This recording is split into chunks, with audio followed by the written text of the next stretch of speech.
Aduh, 39. Ayo, comeback. Kalau di Valo bisa comeback.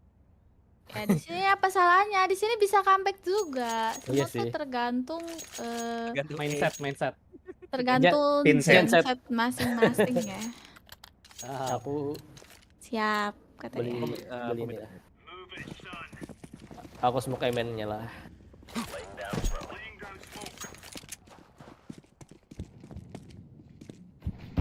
Amen. Oh rame. What? Oh, aku nggak tahu sih.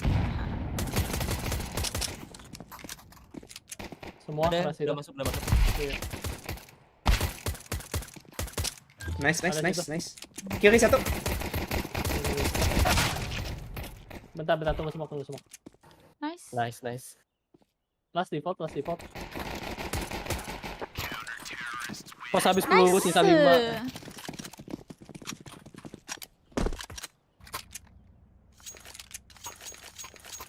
Lin. Hmm? Tero kan ada pistol namanya Tech 9 kan? Hmm. Jadi jalan. Tekau gimana dong? Tekau. Olin nggak ngerti. Olin Tahu gak aku. connect. Gue juga nggak ngerti. Tekal. Iya, terus kenapa kalau tekal? Ya nggak apa-apa. Iya. 9 kan kal. Iya, iya. Push. Terus mana? B. Apa tuh? Udah aku stay di A dulu. Iya, Penuh masuk. Oh, semua. Oh, rame-rame. Apa? halo Yokten, welcome. Mantep. Messing. Nice. Malah aku yang buta. Hati di kiri. Apart kayaknya. Oh enggak dong, di sini. Mantap. Ya bisa push. Bisa Jarang push. nemu Bisa comeback. VTuber main CS. Sering kok, kamu kali mainnya kurang jauh kayak Yokten. Sering kok, aku banyak punya teman VTuber yang sering main CS.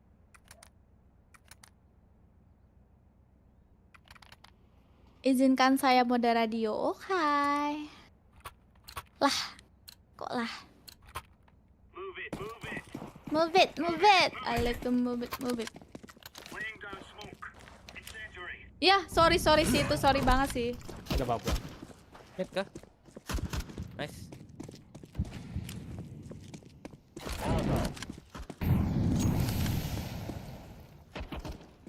Nggak ada step sih. Dia bisa. B shot kayaknya. Korek tadi. Udah aku ke Nice. Very good. Full buy mereka full buy.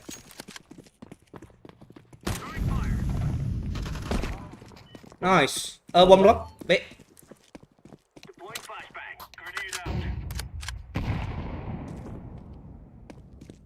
Kenapa? Gua Sampai di situ anjir di bawah. pasnya. Kiri lu, Win. Tahan No. aja, tahan. My bad. Ih, ngilang Lagi dia. ngeliat Bawa pas window persis yang tadi ya. di bawah tangga situ guys. Awas apartemennya ya, jaga ya. Hati-hati market. Takut diputerin. Ini underpass ke base sih. Iya sih, bisa jadi. Stepnya kayak ketibes.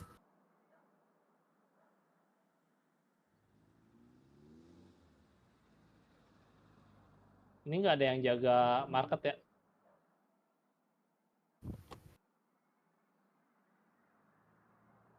Hati-hati di pisau ya.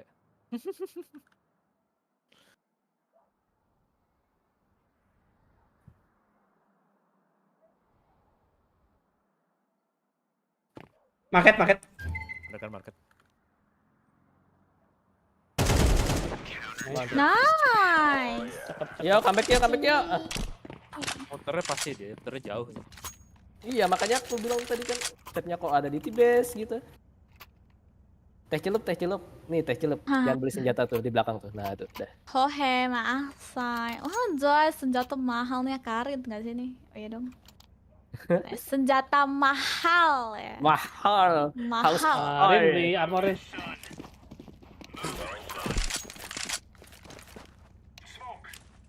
Dia tuh tadi menekankan ini tuh senjata mahal katanya. Iya.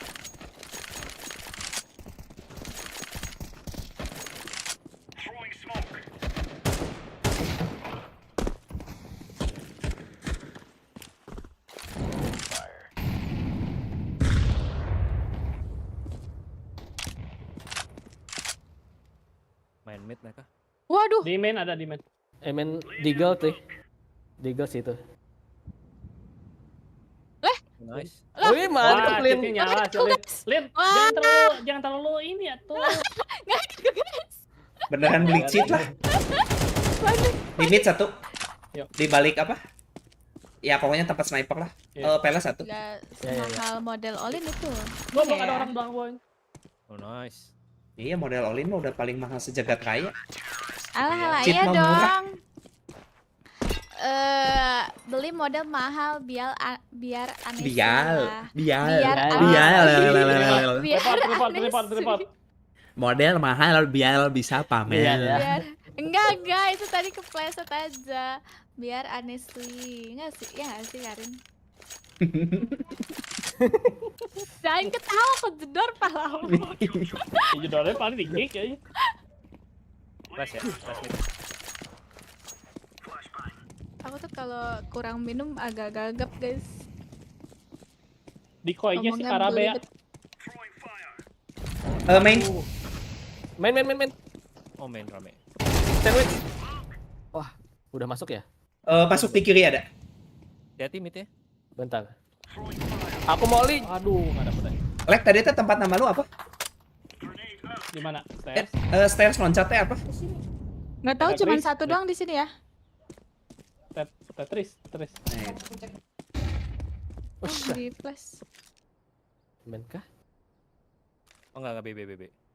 Ya udah aku balik. Tadi siapa yang nge-flash? Ya musuh. Udah masuk, B. Backside. Char. Bench. Kiri kanan.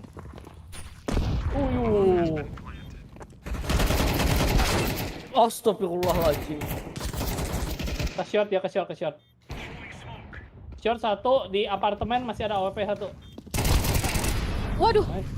lewat aja. Apartemen keding. OP. Apa up satu keding. Di mana dia? Ada smoke kok. Ini loh. Hah? Scroll kebiasaan kamu pakai scroll. Wah, tidak. Dari dulu CS ganti senjata pakai scroll. Ya maaf guys, gimana ya? Aduh. Gimana ya? Dari dulu. Ya gimana ya? Baru kalau kita menang lagi mereka super miskin ya. Iya. Hari ini. Iya harusnya sih. Boleh. Tadi keding itu 98. Hati-hati ada AWP. Game apa nih? Game Valorant. Valorant Valorant 2. Lah, Valorant 2. Cepet banget itu ngetus. iya makanya. Langsung ke meja nggak sih? Enggak itu lagi. Nggak nyampe. Aduh. B flashbang. Nyebar mereka nyebar. Palace satu. Di mid ada WP ya. Olin. Wah! Itu my bad sih, sumpil. Loading atau Tapi itu yang lewat. Sorry ya. Ah. Sorry deh. Peles Lagi ternyata. nggak fokus aku. Lafar. Lava sama. Aku juga. Belum ada yang makan berarti ya. Iya, nggak ada yang makannya ini. Kamu makan dulu Jolian. Waduh. Sorry. Dropin guys. Miskin. Kayaknya temennya juga nyalain deh itu. Jurus saktinya. Jurus sakti. Siapa sih yang nge-hack menurut kalian? Digel. Si ini ya, si Tlen. Apa si Cubin? Atau si Tien? Atau si Leto? Anda ya? AWP-nya sih jelas. Itu. Wah, Tin bright. Flash mid. tadi OP-nya sebelah mana? Mid. Astagfirullah pakai nyangkut. Bisa bangun-bangun pakai kayu gak? Maksudnya apaan? Ini bukan game The Forest. Bukan yang apa? Yang apa? Yang kayak PUBG bangun-bangun gini. Fortnite. Fortnite. Aduh Apa tuh, apa tuh? ngelek kocak. Peles. Ngelek Mid juga ada. banget. Udah masuk? Goblok udah ada di itu di Seven. Dia silent jam dong.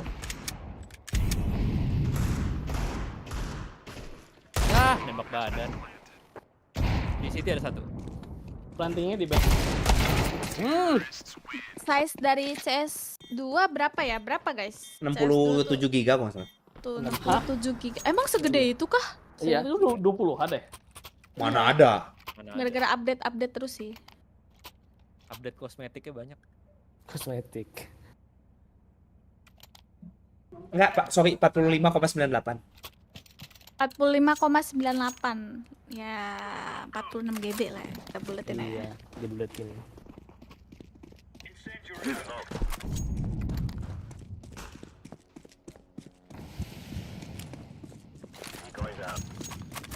Kayaknya ke B, smoke konektor di smoke. Di mid.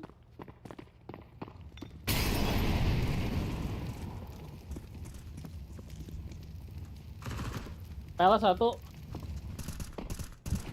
Nice, Lin. Nanti aku sekarat. Snipernya Oh, tembus di kayaknya ke Di B-shop. atas. Tuh udah turun sih di itu. Nah, lewat. Awas belakang, kuning. Apakah waktunya? Wah.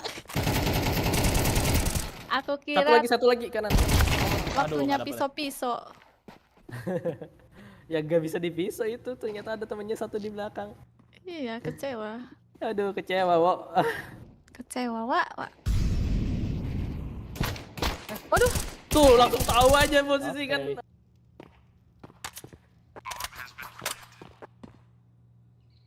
paling di mana sih? Oke. Ya, Ya, ente. nice try deh. Terima sudah kasih, handle. guys. Thank you, Guys, thank you. Harian buat ini minggu kalah ini. mulu ya. Bener Ya nggak kalau sih sama tadi? cheater mah ya gimana ya? Gimana ya? Sama 2 game cheater. kalah sama cheater. Timnya Aduh, sama. Tadi Keluar. menang sekali Lin pas kompe. Tenang. dari 9.000 sampai jadi 8.700. Gue ratingnya Lin, sama kayak si Erwin aja. saya Apa sampai ya? 3.900, Lin. Makin gampang musuhnya, nggak apa-apa. Makin gampang, nggak apa-apa, Iya. nggak apa-apa. Oh, mungkin lain kali tuh dikasih hostnya ke yang itu kali ya. Yang kecil. Nggak Kemarin tahu sih ngaruh nggak sih Ngaruh kayak nggak gitu? sih? Kayaknya enggak, rata-rata kalau deh. kita 5-an Enggak mah ya. rata-rata. Nah, yaudah Dan ya, pasti thank you, thank ketemunya you. 5 lagi. Thank you. Thank you guys. Thank you. Makasih.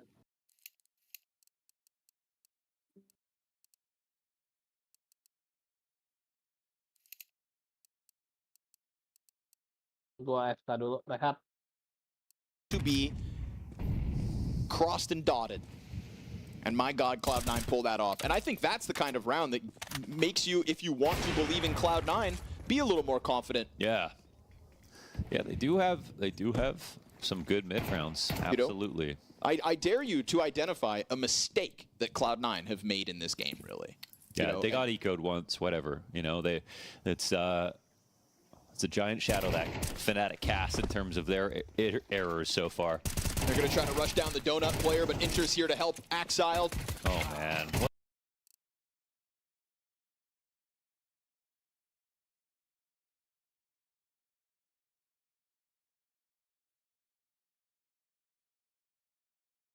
Blame F in a 1v4 attempt at 20 seconds. But why He do they is keep gone. forcing it, right? Why do they keep forcing the smoke pushes every single time? They're just there's so much desperation in that. Unfortunately, it's just feeding Cloud9, who are only becoming more and more aware and ready for it when they try to do it. But there are some moments here on the pistol round, on this round, where there are 2 players sitting in a smoke. They haven't even got an arm out yet, right? They aren't on their way out of a smoke. They're just running into a player who's staring at a smoke. Like, fundamentally speaking, this is where your biggest advantage is as a CT on the map. And Fnatic are just hoping that their aim is going to be good enough to make up for it. You know, if anything, it's like the pistol round where they tried to run out of A main, completely smoked off with those totally buns flashbangs, was such a bad omen of what was to come, because we've just seen more of that since in this T side. Yep. So final purchase perhaps here from Fnatic, trailing by 7, not inspiring those who would have believed. Cloud9 come through looking like simply the better team and making less mistakes. And when we get to this opening stage of the major, let's be real, those who will advance to the elimination stage, in my eyes, are always the teams that make the least mistakes. And I think Cloud9 have now kind of, after the whole hiccup that was their T-side versus Liquid in that BO1 this morning, much better look, much more convincing, and something that could bode well for their endeavor. One of the newer teams. And yet one that sits comfortably 7 rounds ahead. Little contact towards B site, not gonna move him. Not gonna move a muscle. Cloud9 still leaning back and enters on the pixel gap with smoke in hand, ready to throw it as Fnatic show their approach. Got to go for an A-Rap strat. There's no one main right now, so I don't know if this is just a lurk, but it looks like it. And Cloud9 aware of what's happening, but still bifurcated the CTs. Body spots one. Missed shot out of Ice. See, they know the split's inbound. Oh, but they're not approaching it correctly. And they didn't get their opening kills on the bomb site, so Axile's able to chase that train that moved through spawn. Something finally goes the way of Fnatic, but it's got to be a knock Crims 2v5 to even hope to keep them in this. Pressure continues from that CT spawn, and poor Crims back completely exposed. For all he knows, he could have already been dead, but it's all in from CT lane here for Cloud9. Heavy God to lead the charge into the trade train. Sure enough, he gets it, and C9 go 1-1 as Fnatic will hereby face elimination every step of the way. Yeah, thanks a lot for that, Scrawn Dog. And it pretty much went as I expected it was going to go, and you did too.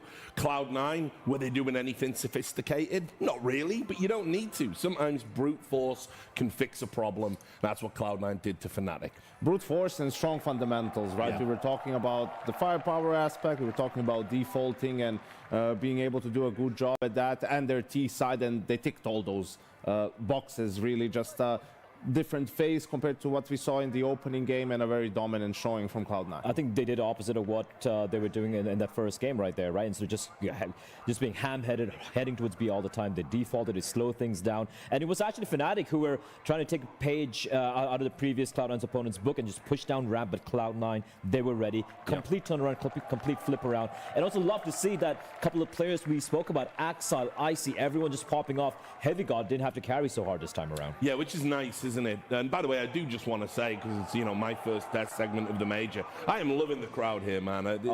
They've been so amazing and so gracious with like what they've given to the players. And you think about other events, which I won't name, which haven't been so good. It's really starting to feel like a major now, and that's the smaller crowd. So loving that. But anyway, back to Cloud9. Yeah, fantastic that they're able to like rely on one or two other players and not just this Heavy God that we've focused on so much. But I do have to say, if ever you need a win, being given Fnatic to play kind of feels like a godsend right now. Fnatic look just abysmal, man, at times. Obviously, we'll talk about a couple of rounds later on, but just the fact they look so scared, they're looking discombobulated. And yeah, just Cloud9 were a better team in every aspect, so to speak. Yeah, they were on the back foot, felt like, for the entirety of that game. Yeah. I mean, you know, couldn't win the pistol. Even with some eco wins early on, right, that didn't build any momentum. They would lose one of their own later on. And I just think the moves on their CT side felt a little bit forced. Like, I don't the ramp think, pushes. Yeah, I think for Cloud9 it was kind of predictable. You know, you can see it here. Like, that's what they're playing for. You can see how their setup is like. Axile's got that, Icy's got Heaven, right? They have everything covered, and Fnatic just sort of plays into their hands, so to speak. I mean, this is crazy as well. Like, you just look in there and it's just these like dry swings, like no utility. They're just hoping to get a favorable fight. Nope. Cloud9 have the read. But here's the thing, right? We saw Liquid do a lot of these plays, actually. I remember watching Ultimate, for example, walking down ramp by himself in AW with the full buy. I think they were trying to replicate that. The only difference is the caliber of players on the Liquid side, far cry from about 80% of I also think it's not what you do, it's the way that you do it, right? I mean, this was very insipid on the CT side from Fnatic. They weren't really committing to what they were trying to do. I don't know if they saw the game and like maybe changed at the last minute, Yanko. I don't know how viable that is, but it just didn't look like they were committed to that strategy.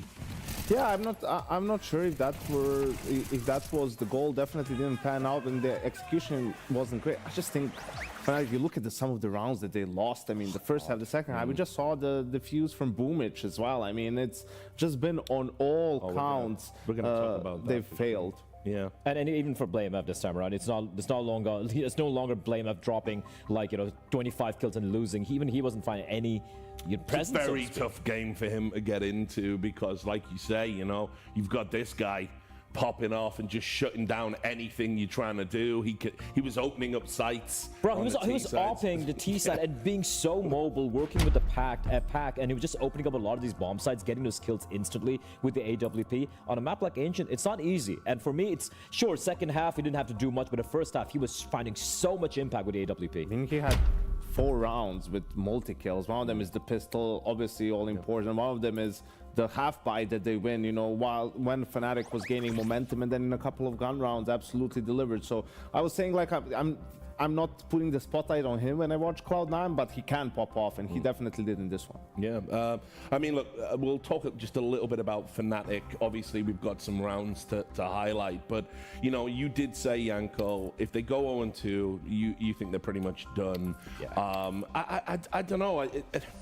I hate having to sort of analyze this because it's like I don't understand what the identity of the team is. I don't really understand what they were going for. They announced they were back with the Blame F signing. They were like, look, we're committed to excellence again. But I just haven't seen anything that makes me believe Yes, Shanghai, in Fnatic major. as a unit, as a team. Exactly, or the players. Like, who do you Yeah. trust on that team outside of Blame F to show up? If Mattis, he's going to be the guy who's going to do. I mean, Knock is all right, but he's been on the team for a month and a half. Yeah. That's another reason why you don't trust them. They don't have the depth yet, at the very least, right? And Body, how much has he shown so far to warrant the spot? If let's say they go out here, I'm not so sure. And unfortunately, they're just one of those teams that might scrunch their way through, like from the RMR to here, but once it gets to this playing field, they don't have much to look for. I had a vision. I get visions when I'm at the majors. It's the voices in the head? Yeah. Voice, total voices, because I woke up, I saw Hooksy had wrote an article, right? And I'm thinking, Body, Fnatic, and remember, Fnatic nearly had MSL, another Danish IGL, that kind of like, I think Hooksy's going to get picked up. I think that's going to be his second chance. Fnatic will be his lifeline. It's a long article. I haven't really read through it, so I don't know. I don't know if he's open to it, or I can't do this right or what Hooksy's plan is, but I don't know. But the plan for Cloud9 started off great in this game, went a little bit sideways, and then we had a round where they're on the back foot. You can see the pistols, and this is even like Heavy God finds this kill. This is Fnatic forcing like an info play against a Hapa. It's like why are you forcing this? So that's an entry death for them, and then Cloud9 does just a great job of trading. Exile hits a blinder on Blame F that we don't see, but that's all the way towards CT, and now it's a 3v2. They decide to stick together, right? They understand the op is alive. That's why the first guy jumps. Another great job fundamentally. Icy getting the trade kills, 1v1 versus Cringe, who's only on 12 HP. Great movement one more time, and that's one of those multi-kill rounds for Icy. Absolutely a big round for them to win. Now, even like in the second half, when it did feel like the writing was on the wall, we saw a little bit of a comeback on Fnatic, so to speak. And then these two rounds back to back. This is crazy. This is great. It's a 5v5. There's a hero M4 buy from Cloud9. It is a force buy, 5.57s, full 5.7s as well. And then look at the post plans here. It just seems so claustrophobic. Lucky kill from Icy through the smoke, and then just getting tagged around. Just stick around, and these are such rough spots to play. One player towards ramp, one player towards cave. And what I like from Cloud9 is they take a moment to just gather themselves, slow down for a second, and then they swing. And when they pounce, Rich, they pounce in tandem simultaneously, instant kills coming out, and that is going to be the round just stolen away. Now, you move on to the next round, and again, it is going to be Cloud9 getting a couple of kills. Once again, the bomb getting planted, and then again, just stolen away. I think, this is the round, I believe. Yeah, coming up here. And look at where they're playing. They're all playing towards the lane. The CDs come from cave. They think it's planted for long. Smart from Boomich to kind of have an off-angle slight bit right there, but you can't lose rounds like this. Back-to-back, just blatant daylight robbery. Pretty much the story of this game. It's just, the last second retake sort of, and great, again, this was just great team play for Cloud9 through a lot of this game. The players just taking space, getting in their face with the MP9 to sort of just draw attention to themselves and create panic while Boomich diffuses. The positioning of Boomich to diffuse also with the panic contributes to being able to get that. And, the first round was 9-5. For Fnatic, you win that 9-6, their eco 9-7. All of a sudden, you might have a game on your hands, but this just sealed the deal for them. Yeah, so how do we feel about this overall? Cloud9 being good, gonna course correct, or Fnatic being bad and heading out? I think it's a case of both in all Both honesty. being true. Yeah, both being true. I think Cloud9, they absolutely turned it around here on Ancient, considering the T side here, way more convincing. They were slowing things down. Some of this retakes, well thought out, able to communicate and slow things down. Fnatic, I think this is the end. They might get another win, maybe against a Rare Atom or something in 0-2 or whatever, whoever they're going to face off against. But them making it through would be miraculous. I don't see that happening. Cloud9 have to continue playing like this if they're going to have a chance of making it, and Fnatic have to turn it around pretty much completely to stay alive. Yeah. Well, thanks for your thoughts, gentlemen. Just before we do go to break, I do want to address some concerns the community raised on social media.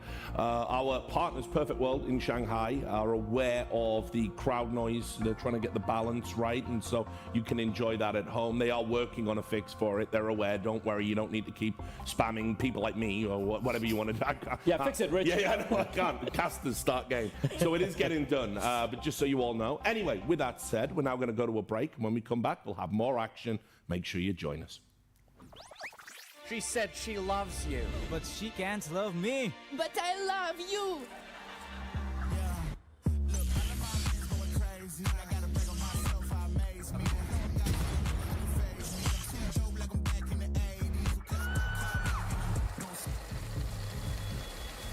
I won't play window anymore.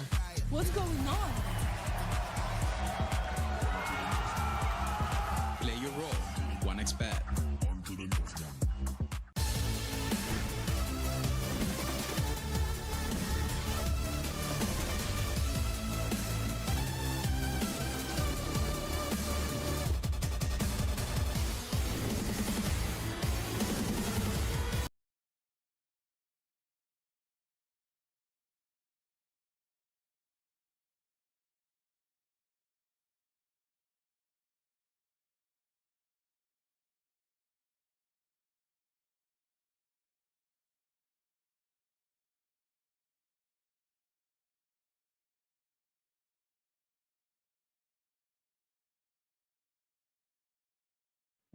Betul, judi pakai skin, Bang Kris.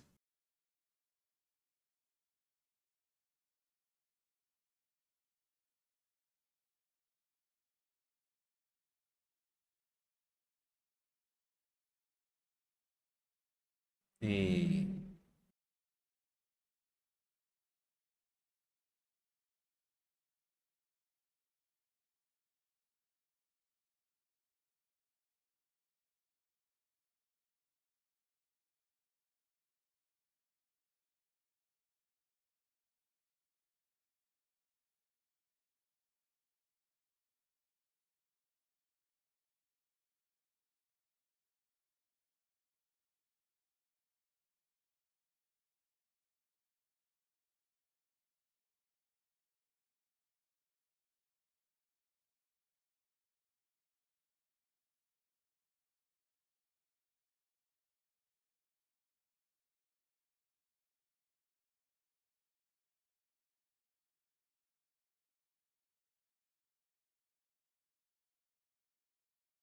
Was the game I was like watching that going, what's happening? I think the better term was to use would be troubling. There's Yes, something very problematic. troubling about the performance from Complexity in the opening game, because it's Anubis, it's one of their best maps, and it's the same old. Like what's been plaguing them ever since this roster came together is losing rounds with advantages, losing rounds you're not supposed to lose, doing the hard part, and then failing at the quote-unquote easy part of the round. And sure, maybe the opening game had something to do with it, I don't know, but they have to immediately, you know, do a 180 on that if they want to make it into the next round. Just for starters, beat Passion. Yeah, and that's where I worry, like for any other team, like what we saw from Cloud9, for example, they did an immediate 180 to be able to do that. But I've always felt like for Complexity, it's such a mental thing. It's such a mental game for these guys. And I want to say they should have what it takes, because again, well, as we alluded to earlier in the prelude to the second stage of the games, for Passion UA, every game they're playing is uncharted territory, right? Playing in front of a crowd,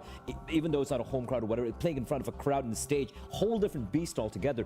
And no matter how much you practice for it or meditate or do yoga, your body's going to behave differently. You're going to get this adrenaline pumping, your hand's going to be shaking, it's going against them. And then you have on the other side, Elige, JT, Floppy, Grim. Sure, a couple of these guys don't have the experience of an Elige, but they've been in spots like this in the past. They should be winning this, but even then, I have this cloud of doubt about it. Yeah, well, look, I think we'll talk a little bit at length about Complexity. It's like, for me, the blend is just off. Like there's something missing. Like Elige needs a secondary guy that you can rely on, because look, best will in the world, I think Elige is a fantastic player. I think he's going to be in the top 20 probably this year.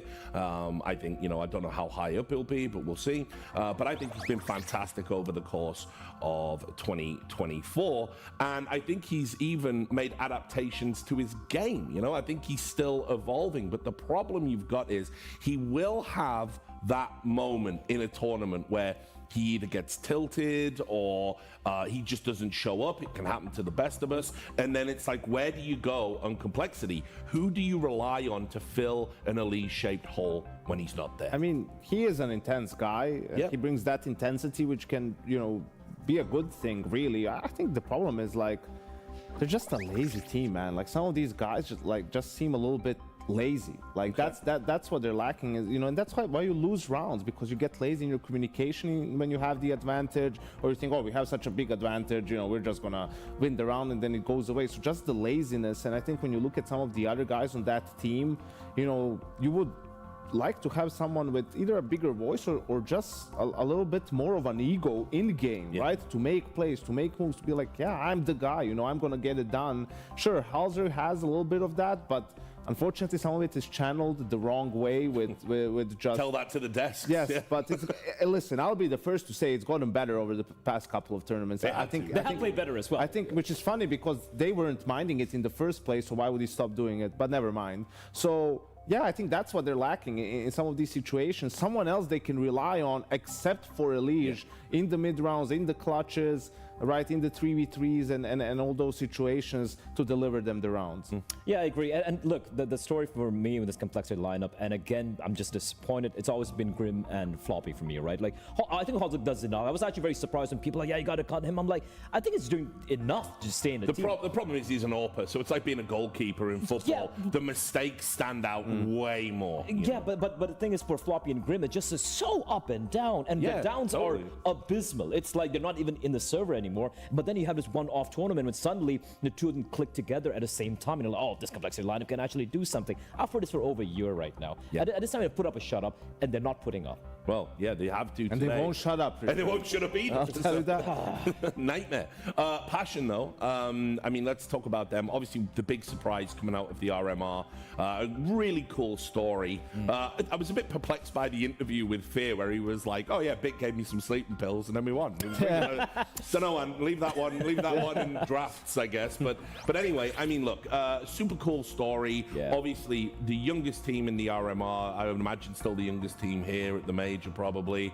And like you said, entering this uncharted territory, doing it as a unit, doing it as a group of friends, and really trying to find where their level is. And what I love about them is, it's not just a Cinderella story in the sense like, oh, you know, they got lucky, they had a fluke here, a fluke there. They were playing a really cool style of CS to watch. Aggressive, pushing, trying to keep you off kilter, solid aim. Like, they were a lot of fun. I think also just the calmness and the poise in some of the mid to late round situations, in the clutches, right, which is where you expect the more experienced teams with the more experienced players to shine through. And their run has been nothing to be scoffed at. I mean, they took down VP, then Spirit, then they lost 2 games, you know, to Big, and another good team. I can't remember, maybe Heroic, I don't remember. And then they ended up beating Astralis. I think it was Heroic. In the end. Yes. You know, like, that's all top 15 teams. Like, that's all best teams in the world sort of stuff. And that's where the pressure mounts, because I saw them when they did 2-0, and then now he's suddenly 2-2. That's where all the new ones crumble, all the new kids on the block crumble. They didn't, which is so surprising for me. And just to add on to the team play, one of the cool little things you notice when it's Passion UA, it's not just about, you know, the overall more holistic style. Look at some of the micro plays they make as players. Like, the comps seem to be so on point, and that's something which will happen when you've played 350 maps in a calendar year. I mean, they've been on the grind. I mean, by the way, I do want to make it clear to everyone at home, I swear that Grim is not my child. I know we look so much alike now. It's actually ridiculous. Ever since he got the glasses and he's a little bit more I really hope not, for his sake. Yeah, I know. It'd be a terrible way to find out, wouldn't it? But anyway, just announcing at the major. Son. No, we're not doing that. We'll talk some more about Passion. But yeah, look, I just think that what they've got here is they have an advantage in terms of... Yeah, but we he's not being cowed. He's not being cowed. I love that. Yeah, and obviously playing up to the crowd, showing they're not intimidated, very important here. But I mean, look, I think their style, it's exactly what Complexity kind of like just lost to in another best of one, you know, in the sense that, you know, this aggressive, solid aim fundamentals. I mean, FlyQuest played with like 0 respect as well, right? So this is what worries me for Complexity here. I think Passion are going to feel like, yeah, you know what? We just watched that game. We kind of got this. Yeah, I think they definitely, you know, this is their first real LAN. I mean, the RMRs were, and they were like, this is their first time on a stage in front of a crowd, like playing a game. So that's always going to be obviously very different, going to need some adjustment, just the vibrations, the noise, the shaking. Yeah, and then, you know, for a team that's sort of made their run here by being calm and poised and having really strong communication, will they be hindered in this sort of an environment? We'll have to wait and see. But for Complexity, I think this is where the veto gets a little bit interesting. Like, what will they do in the veto? Because they could get Anubis or Vertigo, I think, 100% if they don't ban it themselves. But it's been up and down, especially on Anubis for them lately. Is this going to be something they decide to switch up?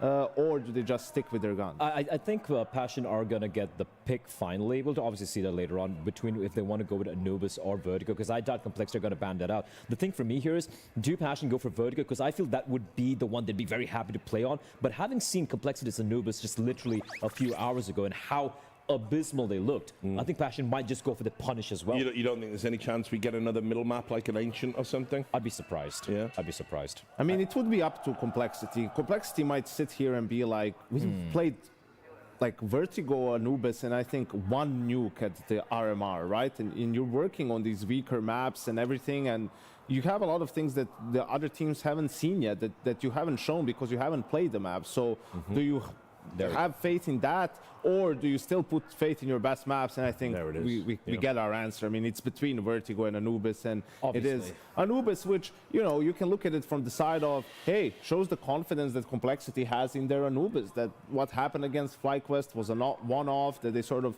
threw the game and it wasn't their real face. And but this is the map that Passion beat Spirit on. Yeah, yeah. And also it's a map that Complexity just lost terribly a couple of hours back. So yeah. So I agree. Listen, I love a good game of chicken, right? Like, I love a stare down in a veto. Like, this is super exciting.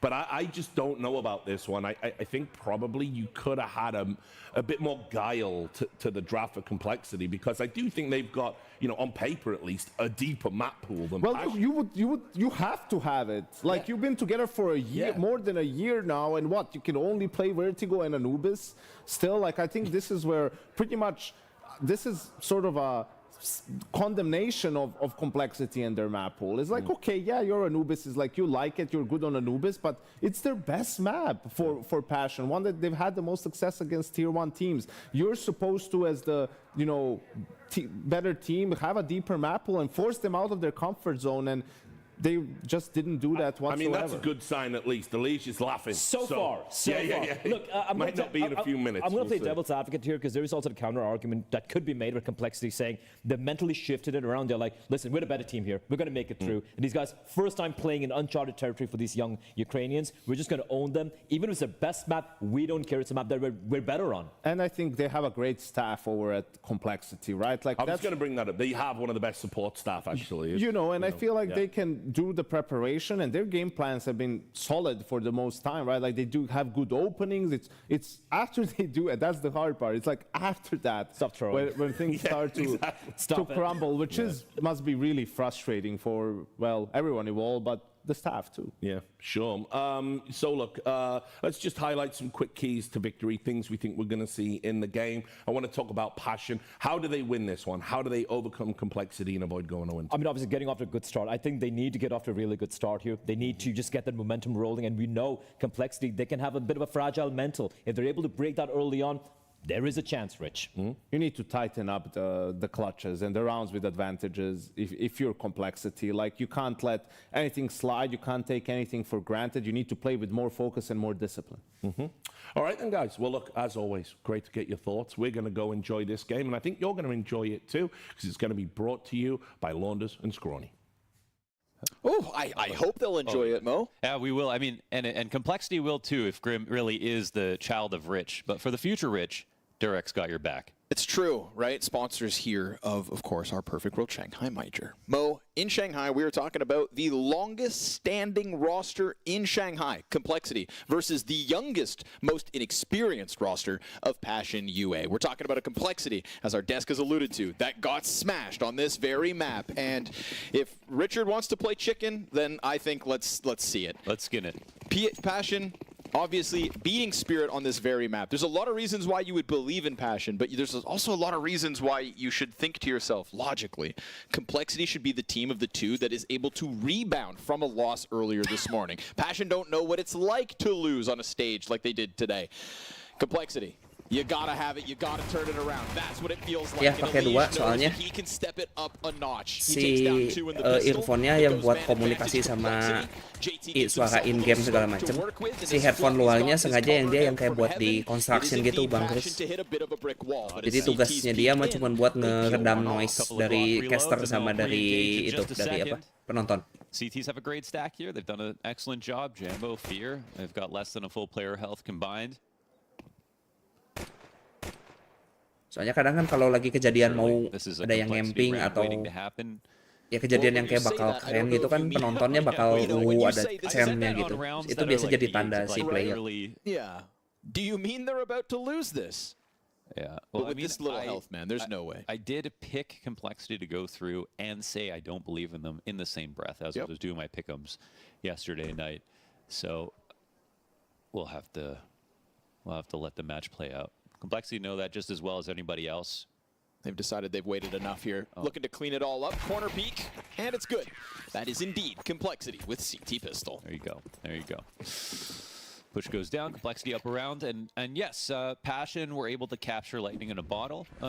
Taking down Spirit, it was a great win. They actually, so in that game, I believe they split pistols. They actually won 3 1v2s in that match, and they also had to win despite getting ecoed once. So there were a lot of ways for Spirit to have pulled that victory out, and Passion, with just sheer grit and some good strats and some good fragging, especially out of Jambo, pulled it off, and that's why they have my vote. Thinking about them going through this stage, they were, I think, sort of the most underdog, weakest team with the least experience that I actually believed in, based on what we've seen recently. So, you know, if they do it again now in front of a crowd in the stage, that's obviously that's going to surprise some people. But you brought it up, I think, last night, that there is usually a team that has a similar path. Of course.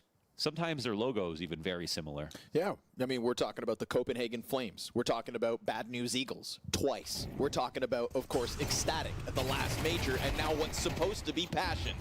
But Passion break through this A defense. Floppy and Halzerk lined up for the easy entries. You better hope, Complexity's sake, that this flank finds something, because that is 2 easy pickups into a bomb site that make it look clean. Yeah. So now, if I could just get back to that for a second, though, sure. It is the fact that each and every time you get one of those underdogs who break through from the RMRs, right? There's this group of people who celebrate the Cinderella story that is the underdog getting through, but then there's also the counter wave of like, yeah, but we're going to write them off for the next stage. And usually that kind of has gotten turned upside down, right? Those teams that I just mentioned were able to advance to the next stage every time. However, this is one of those rare occasions where from RMR to opening stage, we're talking about a big stage. And that's why I think that the doubters of Passion UA do have a better point.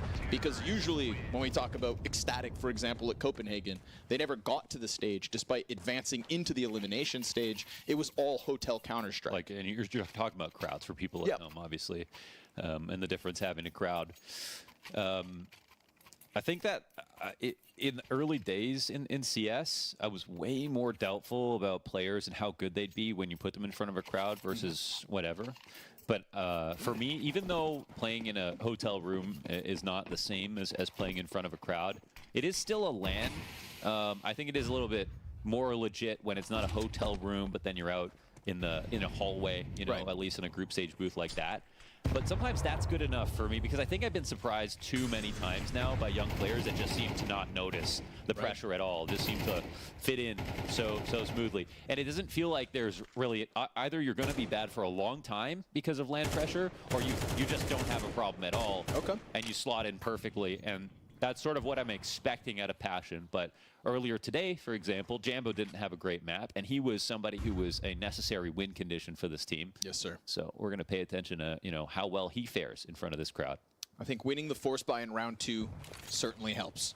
We'll see if it shakes Complexity in the follow-up. Number 3, they go for a little bit of a B peek. Wait for that molly to burn out and see what's on the other side. And of course, while Jambo may have had left something to be desired earlier, it was nice to see Fear kick it off. Fear's calling has been solid. Yes, sir. Has been solid. They have believed in his calls. The mid-rounding has been solid. The game plans are there, and they have excellent reads. So here, let's see if they move with timing.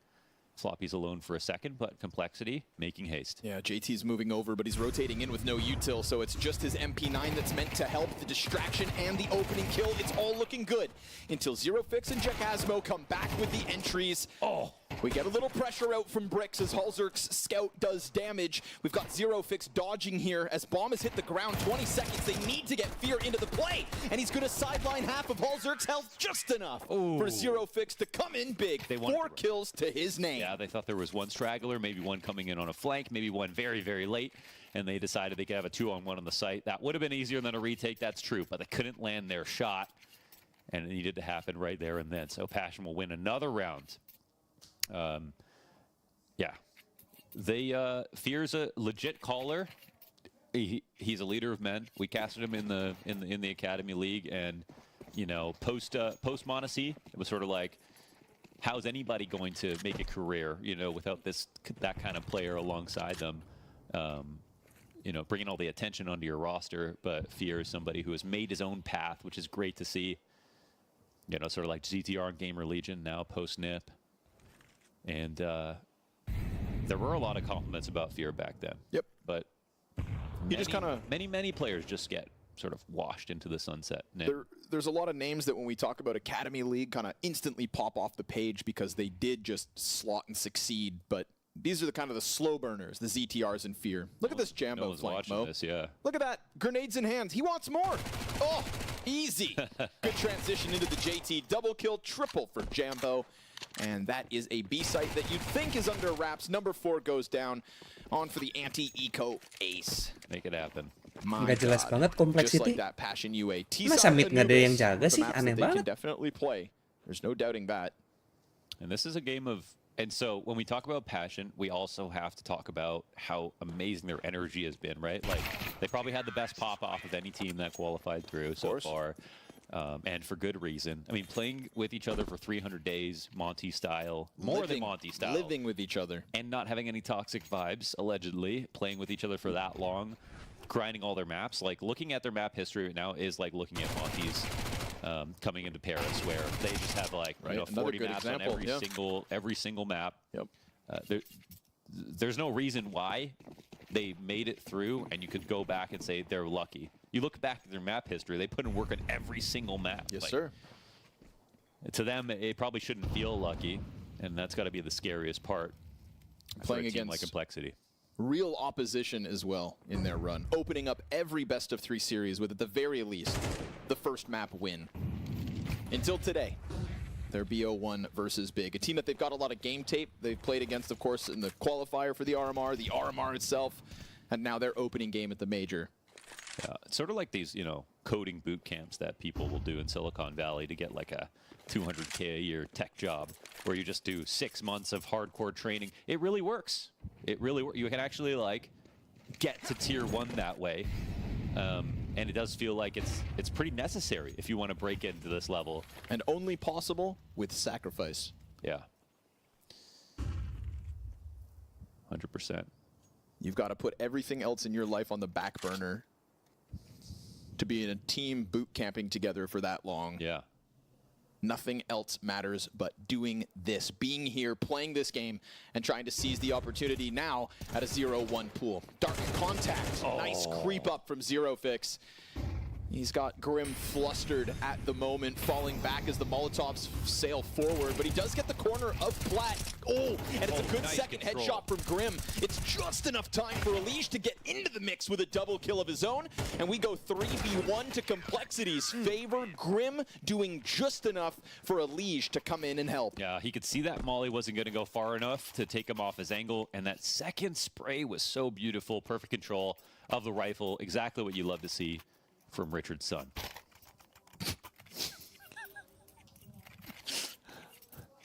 Better spray control than Rich, you know what I mean? Yeah, yes, sir. I've played enough games with Richard. I know. But he brings the energy, as do Passion. You know, we talk about energy. We also talk about energy control, right? Get back to that as JT finds opening kills. Bridge peek. Oh, Jambo almost given a chance. A lot of conversation Elise coming doesn't hear or see anything. Oh, nice one from Flop. I thought maybe Floppy was going to hide back Plaid again, but no, sir. In for the fights. Does offer the trade back. Zero Fix gets his duel. That's a little awkward. They can disengage, but he had two CTs coming in from behind, so Floppy didn't have to worry about camera. I think he was just quickly looking to take over main and thought they'd fall back, but now it's actually a winnable world here for Passion. In their HLTV interviews, they've talked a lot about, you know, being in control of your emotions. Obviously, their jubilation as they succeed is absolutely warranted. Only when the job is finished. Exactly. And then when the going gets tough, even in early parts of a game. Look at this timing. Gotta stay composed. So can Passion reclaim 3v4? Oh, it's gonna be moments like this, Grim. You needed to watch that. Timing is good. Oh, Jambo and Hauser connects. gets punished. Now they know they're gonna know there's a push on the other side of this, right? I guess they don't know Floppy's here, but nice. Elige, clean one. That's a good one. Elige. Yep. Oh, good yeah. for a second. Little disjointedness, in fact, between those two Ts. And Jambo, who kicked off the Endeavor into the A site, that Molotov would block off the entirety of Complexity. Yeah. That seems highly unlikely, so I think he's going to be worried about all these other positions, but in reality, he is doing this. They're enough taking of a so bomb much down. damage. He doesn't reach out for the AK, misses the quick flick, and it is a fast flood forward from Cole to tie the game at 3. I guess they're taking all that damage, but they did know he was planting. If he decided to, or picked up a rifle and had him running through that, it might have been a tragic situation, but yeah, 3v1. They knew they were safe. Another round 1 for Complexity. Good mid-round here for Passion. And a slight gap that's exploited from Complexity that they need to be aware of because Passion do lots of mid-rounds like that. Mid-rounds made possible by, again, Fear kind of mentioning how many demos we were watching. Yeah. Right? Just hours and hours of VOD footage all the time. And knowing that that's what gives him an edge in the calling, those minutia, right? That is where, like you said, we see it from Passion. And that's only made possible when you truly know your enemy. Yeah. And also have the confidence to trust your instincts and your preparation and everything else that's, I've seen Fear. They've proven. I've seen Fear like in a default, you know, someone gets 1 kill on the map and he jumps through a smoke because he knows the exact setup, the entire setup. So he doesn't even have to say it. His moves speak volumes. It really, again, comes down to, for a lot of people, not so much do they have the prep. It's just, do they have the nerve? We just saw a shot of the crowd right there. This is a new experience for Passion, and looks like they're doing great so far, so just sort of keep it up. We'll at least have a good game. Fast water moves as they are smoked off, though. Still the split looking to come through. Elige is not going to find anything this time. He has had essential multi-kills so far in the rounds Complexity have won. And he will be on the sideline early here. JT, deep peek. Oh, that B site's cleared. Okay. Rotate from Floppy, goes down with nothing. Empty-handed are Complexity here in round 7. Not even close. What? They read every single push. Approached that perfectly. No sprays landed. We've got Fear walking around on 96 HP, the most damaged Passion UA player after 4 dead are found for Complexity. Halzerk reading the obituaries, sitting in the back of spawn. On this scope, collecting exits. Hate to break it to you, Halzerk, all your friends are dead. Passion UA with a near flawless 4th round win. Looking to now just drop the offer. Ooh, cost starts to rack up a bit. Fear takes a stray. He's Like, yo, hey, what the? I was baiting. Bro, chill.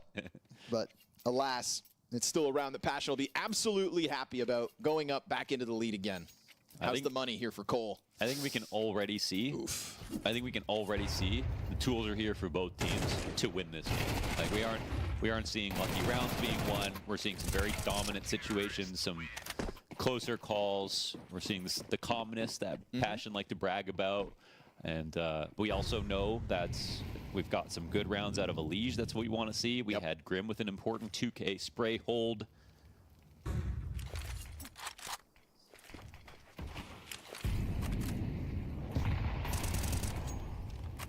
For those like unaccustomed to the Passion run so far, though, when you say like, oh, we're not seeing the lucky rounds, that's not a problem for them because Passion weren't banking on lucky rounds in the past either. Yeah, I will say they're banking on a lot of clutch rounds. Sure. But they can pull those out. Yes. They have the quality, 100%, to pull out clutch rounds. They were frying in some of those 1v2s, and they were doing it versus teams like Spirit. They can A, pull them out on the individual, and they can also B, create them based on the informed calling that Fear so clearly brings to the table. This is a critical round, obviously. Complexity buying in with clear limitations. Yeah, this will be a expensive loss. This could very well be that turning point where Passion UA are able to run away with a T-side on Anubis. Yeah, especially we'll see. when one side of the map isn't protected. A-site completely clear.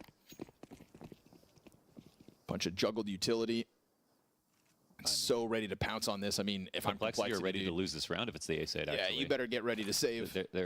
There's no way they go for a retake, right? Because they're risking all the money they have. Yeah, like they were just hoping and praying it wasn't going to be the A site. Perfect call from Passion, and this is like best case situation for Passion, and it's not the worst case situation for Complexity. So at least we can say that they might have wanted to save on a round like this anyways. Yeah, let's keep this close game going. Nggak sih, harusnya bagus. Yeah. It's rounds like these that are sort of indistinguishable from tier 1, where Passion don't get caught. If you give a tier 1 team enough space, they're going to find the open site. It's going to be sort of hard to figure out how they figured out how they did it, but they'll consistently do it. And of course, that's a lot to do with preparation, especially for a Passion who don't get to lean on experience. They don't get to lean on actually first-hand. Past head-to-head, for example. They don't just know how a team feels. They actually have to trust what they read in demos and then apply it to a team like them, where Complexity are going to have specific prep versus them. I really liked the take from Fear when he said, all that mattered to me was having a good first day at the RMR. Yeah. Because even if we don't go through 3-0, even if we have to grind it out to the 3-2 games, as they did, all it meant to him was more time in Shanghai playing versus these teams, practicing versus the best in the world. And all that little bits of extra time meant they themselves would get better. Right. And he was dead on Scary about mindset. that. Scary mindset. And that's only going to continue to apply if they can extend themselves into the 1-1 group. So that's what they're gunning for as we go back and forth towards mid. Fear making a difference as he gets the better of JT. Grim not going to get cleared here. In the corner with the SMG. It's a good double kill, but nothing more than that. Still, 2 frags. Can't be too mad about it. Damage versus the Opera here from Halzerk. Primes the 5-7 to try to come through with the split, but Floppy's position now known and the scout smoked off. It's a key chance here for Complexity. It's the same buy as last round. Got some players low. They could actually... Passion, if they're careful. Yeah, they found the way to plant. Yeah, Halzerk, though, keeping that pressure up. I think this catches him off guard. He spots the Opera. Good peek. Very nicely played, tethering 2v2 between Halzerk and Floppy. Each player engaging at the right moment for the other to come in with trades. Yeah, and we're looking at Grim with 64 ADR, 6 kills, but the 2 rounds he's multied, they've won. 2 rifle rounds, 2 very important rounds. 2 rounds on this site. This is a big one from Halzerk as well. You know, he kicks it off with that door wall bang, and then this pressure onto the platform so clearly catches them off guard. They thought he'd be a little more hesitant, but Halzerk into the fire. So that's excellently played. As we get into round 10, as long as Complexity keep this close, they're in a winning position going into the second half. We know their T-side's going to be hard to deal with. And a round only made possible by the fact that they were allowed to save everything on the force buy 1 round prior. They made that possible, but you know what also happened was Passion saved 5 players. So money in their back pocket, ready to close out this half.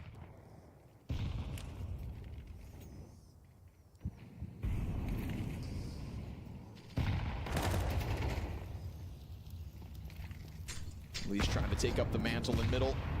Dodging utility quite well. Flash does find him, so has to give up the doorway. Yeah. He's not alone. That's Halzerk right behind him. They're very good at winning mid. This is a position that Elise likes to talk about a lot. This time he's got some support. A little bit more, too. Floppy's even coming up from camera, so we're going 3 players here towards mid. Complexity looking to re-aggress into it. Jackasmo, only the 1 kill. Good thing Floppy adds himself to clear the corner. Such a good scalp to take, though, isn't it? Yes, sir, but no immediate A play either, so Floppy is, of course, going to be tasked to have to slink back in. They're going to know if Floppy's fighting middle, A is weak. Yeah. No up-close position so far. Well-timed smoke here for Grim. And with no one playing E-Box at the moment. I think this round gets a little scary for Complexity. They have been good in these passive spots, so give them that. Yeah, JT's going to have to bring something to the table. Zero Fix, Chilla, both out from dark. Wide swings good. Grim again from this corner, not able to find the double, but he's already got support here. JT hoping Halzert can help, but a missed chance. And nobody's going to plant that. Nobody's going to stop that plant. It's an attempt from Floppy, 1v3. You've lost the platform, but that player faces. Chilla delivers, and getting away from the op of Halzert, just jumping in behind Pillar as he misses 2 shots. Got to give him that. I mean, that's just dodging the threat, and to go up 6-4, Passion happy about that. Man, yeah, it's Grim with 1 this time, but this key kill again, just with the, you know, the amount of power Elige carries in his rifle work, you know, in a full strength round like this, taking him out early is such a big boon. Whoa. Wow. Okay, Jambo, chill. Look at the reward that gets them. Broken economy here for Complexity, so Passion looking to gun for that 8-4 T side. It's a turning point. First tack pause called by Cole. Saving them for the second half. Crowd at an opening stage. Yeah, it's a lot of people out there. It's a similar setup to the World Final in Singapore, which is sort of a massive room, and it's sort of like it's one of those situations where it's even bigger than it looks because it's not a bowl. And even better, there are 2 of them in Shanghai. Yeah, 2 ongoing games, 2 crowds, 8 setups on stage. Yeah, I mean, that's wild. This is never before seen scenes. Anything for the first Chinese major. Nova on the field. Elige has hit that part of the game. Bada boom. Nice. Zero Fix takes it to the teeth. Yeah. And an AK swap made possible off the Nova. Where does he go from here? Does anyone want that? Ooh, is there a small gap on the corner of the smoke? I don't think so. Yeah, but you gotta look. You gotta check. Yeah, In a round like this, you gotta make those weird moves. Yeah. But nothing for Elige to exploit here in this one. Can the Pistols, majority USPs, manage anything? They want to get that gun back?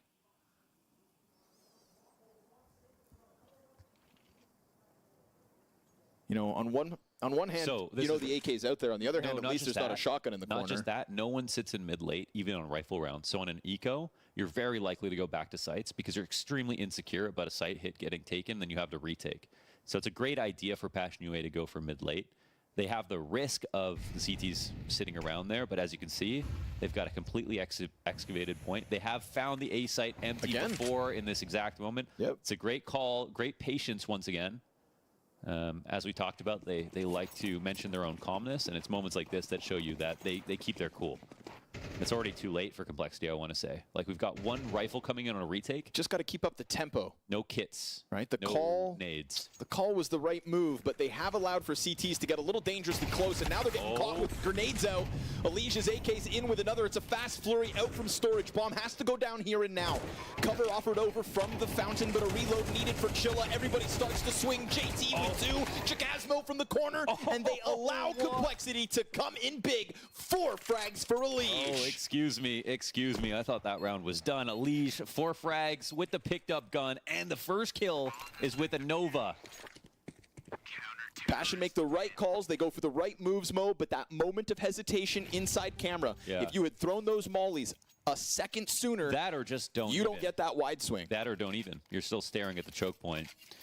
A lot of guns there. That could have locked that down. So, yep, you're 100% right. Complexity were there in a frame-perfect timing that granted them a chance to bring back this half. And, I mean, it would have been disastrous, actually, if they weren't able to do it. So now there's a chance to make it a 6-6. Passion UA, who have Galils to pair with their AKs, is back to hard mode. Big offering from Elige. It's crazy how much Grim has played the spot. It's actually worked out quite well for him, though. Ooh, nice snap over from Chilla, who doubles down. And this time they're fast enough. That rotate is nowhere to be found. Regularly, we would have Halzert kind of poking his head out from Temple by now. But just instant 0 to 100 here for Passion. Bomb to be planted, no contest. And so, yeah, okay, Elige pulls one over you, but it's looking like a convincing B-tick to end this T-side. Can they hang on with man advantage? We've got Chilla still with a bunch of utility, but same can be said for the retake, kits included. A lot of util to be used here, which means things could get awkward, and maybe Elige offers another heroic moment. Jambo locks down Dark, can throw himself back into the bomb site where Elige has already fallen, and this one gets absolutely toppled. Halzerk, the Hail Mary with 2, but half his health gone, and the final kill comes in. Chilla with a 4K to go tit for tat with Elige. That's a big one for Chilla. 3 on the round. That double entry was crazy. The first kill was so quick. He was ready and full HP'd in order to take that second. So that's a good half overall. You got to say for Passion, there's a round in there that buys a little bit more belief for Complexity, where it's the eco, the 4K from Cole. You know, it's not a clutch, but it is clutch factor. And Sure. I think that we definitely want to see more of that from Complexity taking games like this. So let's see if they can keep the energy in a good place. And I don't know. If I'm Passion, I'm just proud of myself right now. You know, I think this is a very good team. Complexity are a team that we bag on a lot, but they're also a team that can beat FaZe, they can beat G2, they can beat whatever. Lots of top teams. And if Passion can take them down, yes, sometimes Complexity disappoint, but that is not a small task either way. And again, to do it in this completely foreign environment of playing in front of a sea of faces. Yeah. So 2 rounds the lead.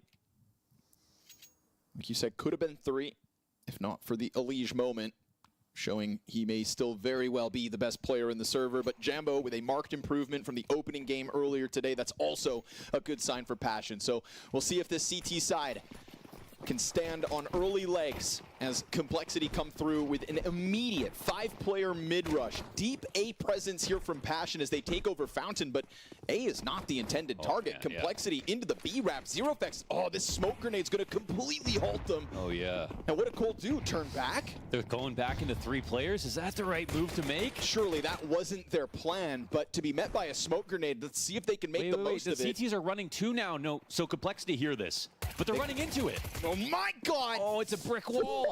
4 instant headshots.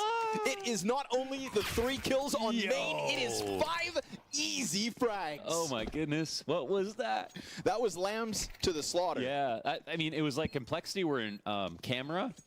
It's kind of like who got the better of that information, because Complexity were in camera, listening to Passion running away. Sure. And so they knew they were out there, but did they realize that Passion was hearing them too and would turn back? I don't know.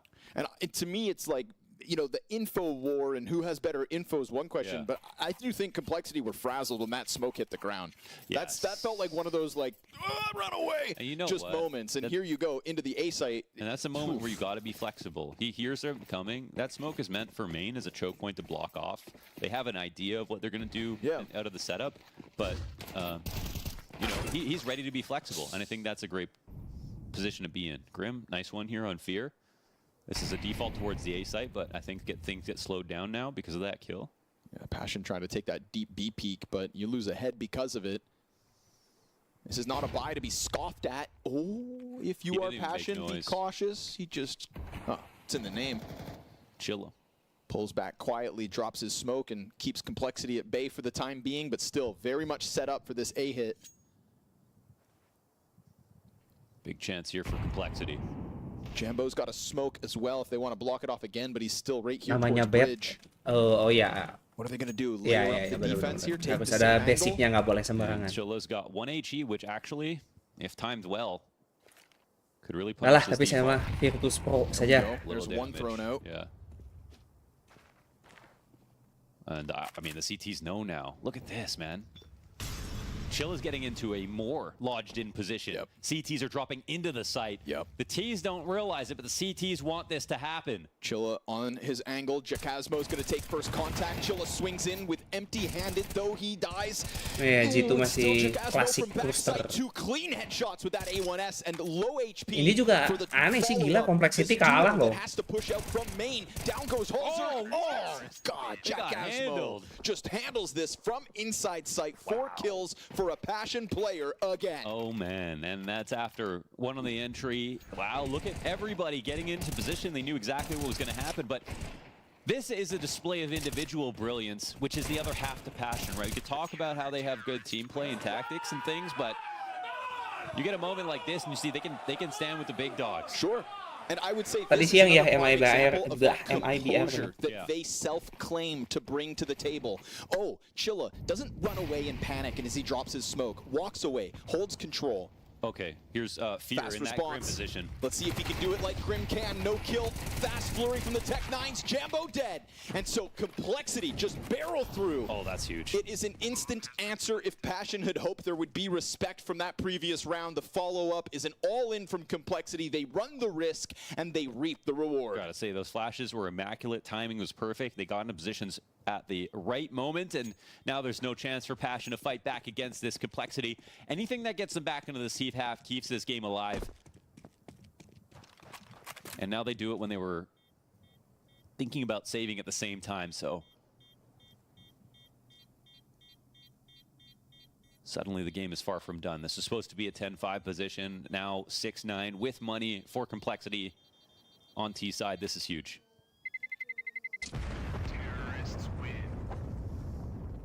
And you can win all the cool rounds, but you brought it up earlier. It's going to be the team that makes the least mistakes that gets through the stage. And yes, sir.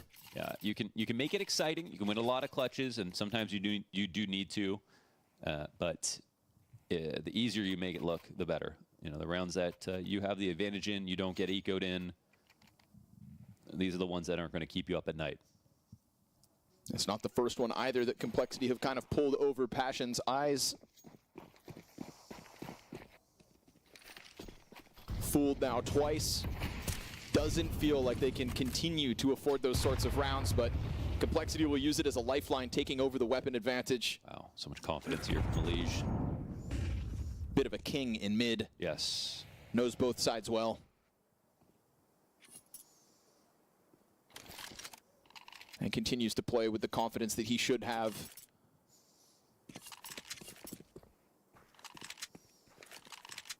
Can't afford to doubt that he is the best player in the server.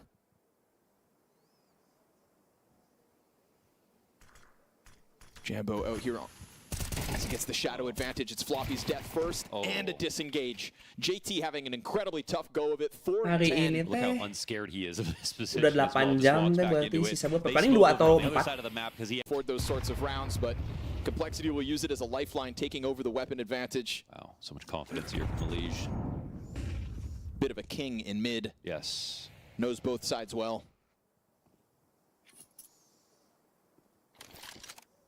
And continues to play with the confidence that he should have.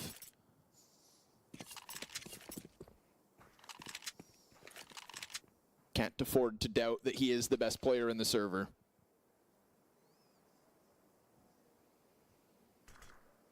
Jambo out here as he gets the shadow advantage. It's Floppy's death first and a disengage. JT having an incredibly tough go of it. 4 and 10. Look how unscared he is of this position as well. Just walks back into it. They smoke over on the other side of the map because he has still information. Yep. Complexity don't have a play. That's 3 players. Oh, and he's pushing? Yes, sir, he is. Oh, man. Jambo gonna find a back turn. Poor JT hit when they by a read, truck. They trust it. That's a beautiful round out of Jambo. And you have to, right? Because self-doubt will lose you games. Yeah. Through thick and thin, you've got to have that belief and passion. Show it again. But there are smokes all across this bomb site. The mid play from Malige gets completely busted. Jambo, who flanked A main, came back to camera, and that just gives confidence to Zero Fix to go out 5 alive for Passion. Sure, you were a victim to the Tech-9's 1 round prior, but the beauty of it is Passion have bounced back each time that's happened with a convincing response. A convincing rifle round response. Full strength Complexity has not been a problem. It's blocking versus those ecos. It's playing versus the faster rounds. That's where I think Complexity have maybe a leg up. But at this point, they're losing leverage. They need to get back into this match. It looked like that was their chance to do it. And now the only silver lining on that eco was the fact that they saved a bit, so they can actually afford another buy. But it's not looking good. Sorry, sekarang masih banyak Bang Montek. Abis ini Liquid lawan Wildcard. That was Udah gitu second sick round from Virtus Jambo. Pro lawan I mean, Rare Atom. Udah gitu nanti masih ada like Pain the Gaming best lawan Gamer round you could Legion. possibly Terus ask Imperial for lawan from Furia. your A angle, Chess kalau udah right? major It's a- jadwalnya panjang banget. Oh it's iya a memang situation karena where, mereka nggak you know, padetin. you're on a Soalnya bush kalau by nggak yourself. kelamaan. You get a Shadow Avenger Kan for one fight, apa fine. namanya You take out your panjang Moral banget Enemy tuh and Floppy, who's playing B fightnya. in the first Kalau half. misalkan Great. nggak dari But pagi then gitu ya mereka you bisa find a way to fall back and push again. Yes. Kayaknya 3 minggu baru beres. Yeah. And you tell your team that there's no one there. Yeah. They Insane. block. Yeah, like he does that. He wins that round by himself. Yep. And it felt like in their shortcomings to start the day versus Big, Jambo's absence was absolutely felt. His presence, here it is. Pain bagus, Pain oke kok. A stark improvement from map 1 to map 2. 3 rounds away from a win over Complexity to send them down to the O2 pool and an opening kill yet again. A very spread out Complexity still for the moment, so there's not even a chance at an instant answer. What move can be made quickly? None, so they'll have to hold back. It's been a rough game for JT, and that was a really key fight he would have loved to take. It was on his own terms. We'll see if Halzer can make up for it. Nope. Oh, no chance, man. No chance. Zero fix? I see one, actually. The head gets ripped clean off. Floppy tries to make contact out through A main, but there's nobody there that's willing to show him skin. Jambo bests a Liege with an instant M4 kill in mid, and this round has fallen apart at the seams for Complexity, down to the 2v5 and having to ask themselves if it's even worth losing these last 2 guns. You don't even have to wait for the exact. This is the easiest round so far here for Passion. Virtus I'm Pro, gonna say it again. Electronic. Of all the teams that I watched that I wasn't sure about in the bottom half of this stage, Passion were the only one that I put through. They were the one that I thought, these guys are brand new, but there's something that looks very familiar about them. Yeah, that familiarity, Launders, is the constant Cinderella runs of all the teams that have come before them. The very same teams that would have inspired these players to truly believe they could go on a similar journey. And it's the 30 maps played on each map in the last 3 months throughout their entire pool. How many players come together for a major cycle with the dream of even making an RMR, let alone to move on into the actual major? Passion UA seizing that at their final chance before the format of 2025 takes over. Faced with a new reality on the big stage this morning, they crumbled. Right now, Jambo having the most important performance of his career Yes, here on versus Complexity in front of a crowd. Mere hours later, after their loss. Not done yet, though. The closer they get, the more pressure there seems to be. Right now, we go 5v4 for Grim. Complexity, no strangers to playing off the back foot. Oh, this is a little bit weird because Grim actually walked away from this, but Fear is Okay, still Bang out Monte. there. You could assume that they're still spotting it, but they've been very good at collecting info in moments like this. So we'll see. It's just this understaffed A site. Jambo with the op. I like that he puts the smoke towards camera to maybe draw attention as T's come in. Nobody actually playing behind it until the rotator does move forward. Jack Asmo tries to take up a position and hold back sight, but it is indeed Complexity to find footing in here with a plant to boot. It gets interrupted, nearly stopped, but Jambo has to peel into the storage alongside his teammates. This is everybody in this claustrophobic pack inside of the A site. This still feels like it can go either way. Who steps up inside of the site? Sampai lama soalnya. Camera peek denied out by Jambo, whose op has found both these kills so far. Surely this is the end of the round, though. Yeah, they'll have to walk away. That's a close call. It's actually very nice from Complexity. Credit where credit's due. The execs, when it comes time to it, every nade is placed in the right spot. The explosiveness is there. They are super fast about it, and they make it very hard to deal with. They did not give Jambo an easy shot as they were entering. And you can see the power that he's showing. He literally took the 2 chances that he got, and it nailed them. And they were very hard shots as well. But it was only after the bomb got planted, and that's a sign of a good exec. So Complexity, they fight, and they win another round similar to their previous 2 on this T side. Still with Passion in the lead. And now with Jambo on the op, we'll have to see if history repeats itself and they struggle in the rifle rounds. I mean, if Complexity win this game now, it's going to be par for the course. A game where they lost rounds that they shouldn't, they won rounds that they shouldn't. And they had to come back from a deficit. And it's genuinely one of the best advantages of that is that they're used to being in this position. They aren't going to get too shaken by the fact that they lost some rounds that they shouldn't. It's one of those scabs you're not really proud of, but in moments like these, you're thankful to have. Yeah. You know, like, hey guys. Oh, I got this scar. Yeah, we've seen so much worse. I got 15 more of these. So let's see if Complexity can tap into that all too familiar sinking feeling of being down by 4. JT, despite his struggles throughout this map, opens up shop with a kill to 0 fix, but Fear what a way able to play find that. it. And Chilla decides to get hyper-aggressive, trying to find contact out A. Grim's going to try to sneak through. Onto Jail he'll go. Oh, but that smoke covers him almost enough. Grim still able to hone in on the kill. They go up 4v3, and this is looking like another great chance for Complexity to cut down that lead. You got to appreciate Grim this match. He has had some very key frags on big, important rifle rounds. There hasn't been a lot of fluff to his kill count.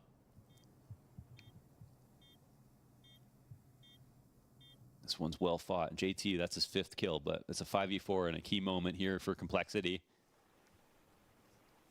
And it felt like it opened up the chance for Grim to slip out because of the answer from Fear inside of Darkroom. You're thinking odds are 3rd player B site. It's not too bolstered.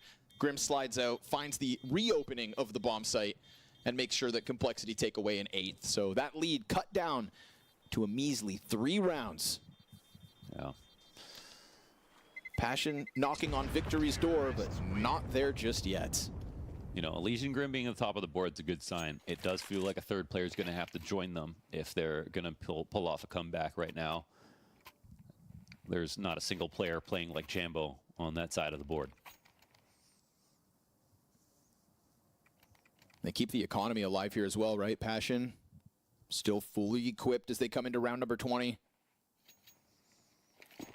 Strong in the gun rounds, and still no op counterpart either, right? Yeah. Again, we want to talk about that 3rd player to kind of step forward with Complexity, but Halzer's kind of muzzled, stuck on rifles.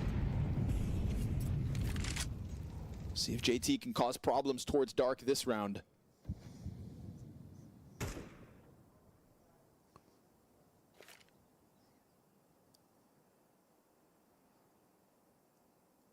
Passion UA, how many tragic round losses can you stomach? How resilient is this roster? How much more can they surprise us? That smoke buys a good amount of time. It's allowed for the bomb to get out alongside Elige. Smoke grenade over from long though, so the information definitely known to the CTs. Floppy gets the better of it on the other side of the map, but Elige is fighting on his own.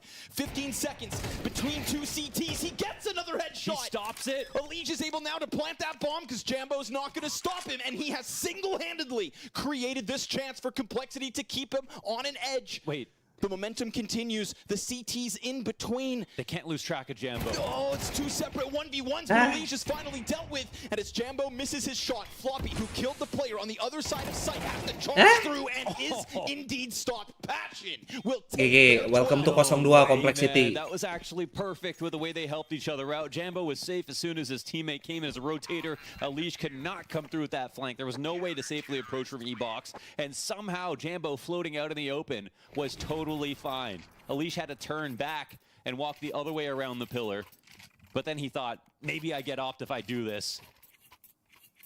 He had to get a 3rd kill there to make that possible. And this is a moment where, again, you look at the board and you say, is 2 players enough here for Complexity? Passion pick up 12.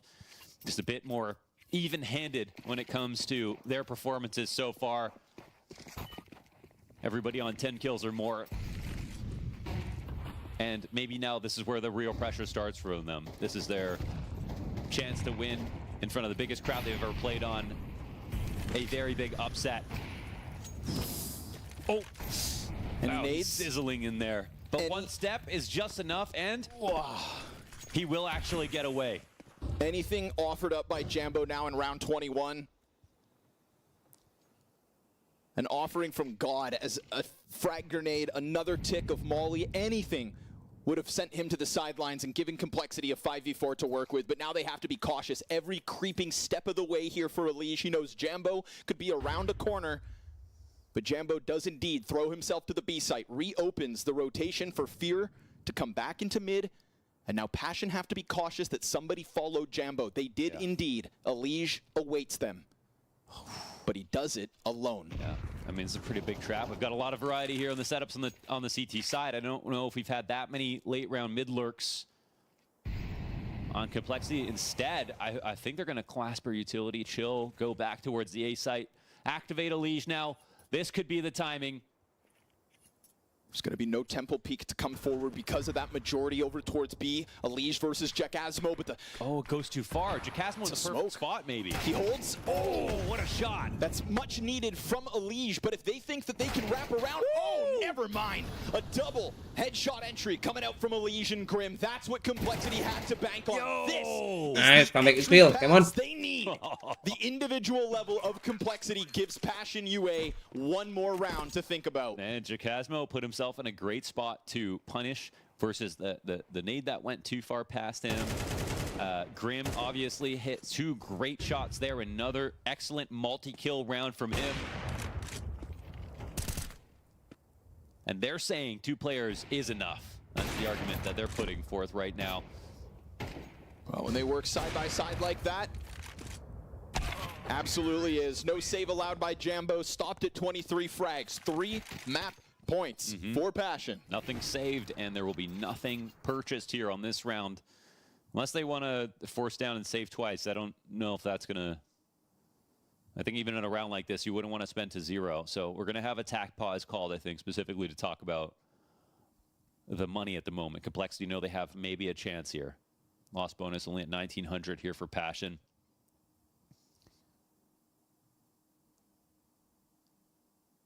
Just don't tell me they win on an eco. That's not what I want to see. A lot of conversations as well. But it would be funny, though. Of course. I'll just leave that out there.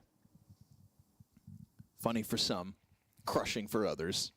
Yeah, funny if you have a sense of humor. Crushing for everyone else. What do they decide to come forward with? Smoke on Chilla, double, no, excuse Jacasmo me, bought a triple Deagle. Deeg. 3 Deegs in the mix here. Jacasmo's got like, I got more than enough money. I'm going to grab a Deagle here. Yeah, Jambo and 0 too. Yeah. There'd be nothing funny about this, Launders. Aiming a little high here. Oh my there God, would but be not when you have aim like that. Nothing funny about this. Yeah, how's that chair doing, Halzerk? 0 has thrown himself next to the pillar. We've got Fear here as well, but that's just the USP. It is enough to cause concern for Complexity. They have taken substantial damage outside this B site, and Jambo starts to activate. Not on Nico, Connor. Unchecked on the bridge. JT comes back, and a Deagle shot missed. That one could have spelled disaster. Nice timing from Floppy to find 2 backs turned. And of course, Jambo's presence with that Deagle shown towards bridge as he was forced to pull back. Complexity, take a breath. Wait a second. Complexity losing another player to Chilla's USB, but it's okay. All's good. Jambo's pulled back. Jacasmo in the site. Complexity have time. They can group up and trade. They're terrified. Jacasmo, surely he dies right now to Elige. Astaga, ngapain masih ngepick satu-satu? Wait lah. He turns back towards the entry. This is the trade. Bodoh. Complexity, come on! JT has to save it, and it's been such a rough go of it. But every step they've taken towards the B site's been a D. Can Jambo close it? You know he can. Passion, take it over Cole. Oh, yes, reacting to that one, I actually punched the air triumphantly. Incredible, what a round. Nggak jelas.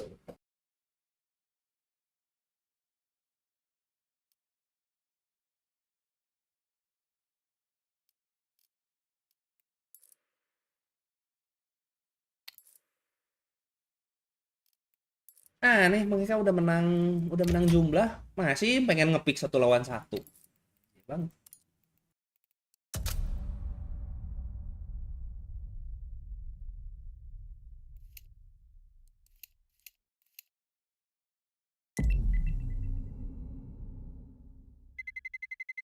Let's roll.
Jelek banget reload.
Iya, iya.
Nggak jelas.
Right, like that's a team that's going to Pas, have sisa semenit some, lagi. you know, Bayar gaps in minum the dulu. game that they're not going to be able to punish him as much as some of these tier 1 teams. All right, well, we're about to find out. It's time to get into the action. This is obviously Scrawny and Launders. Mohan's dream, the NA derby. That doesn't say anything, that side.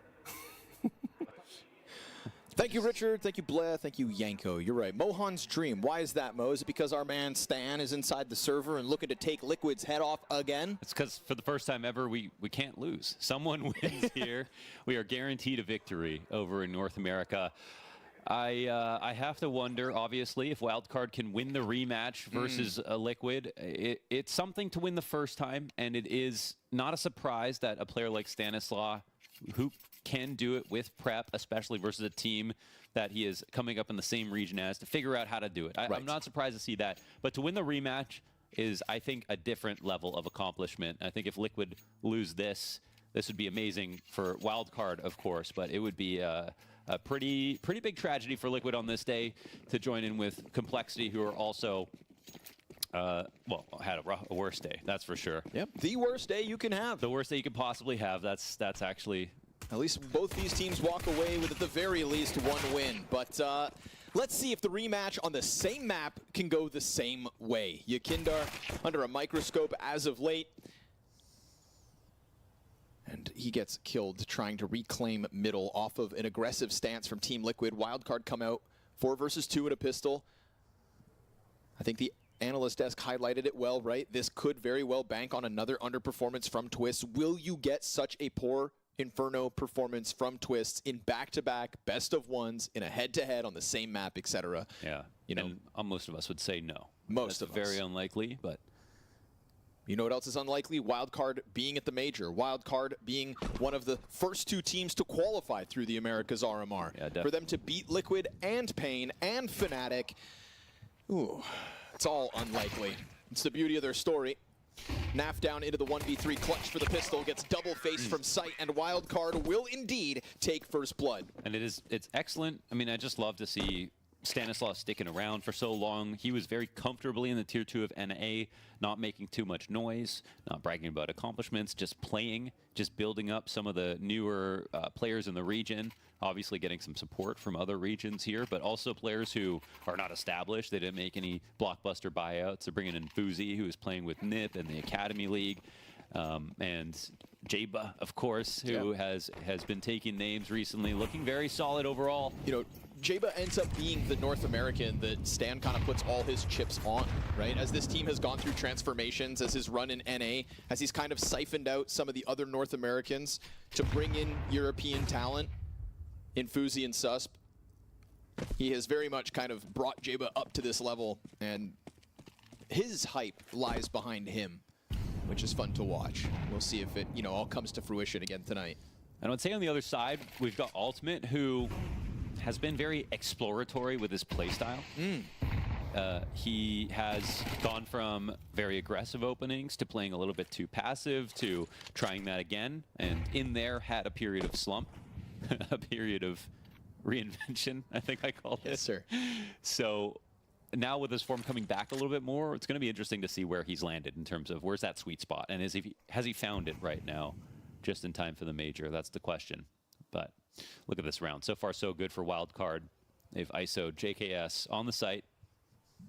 Full wrap coming in. Standard play here. This works on full gun rounds as well. And it looks like JKS will be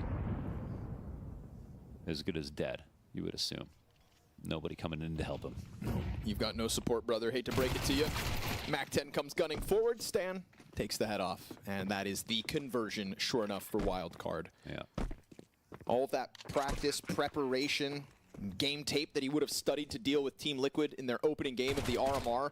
I'm sure, honestly, it kind of cuts the workload for Stan to be able to jump into this next best of one. Again, the repeat, right? And that's the repeat instance. I do know that coming back into the same map maybe favors the favorite in the sense that they should be able to rebound.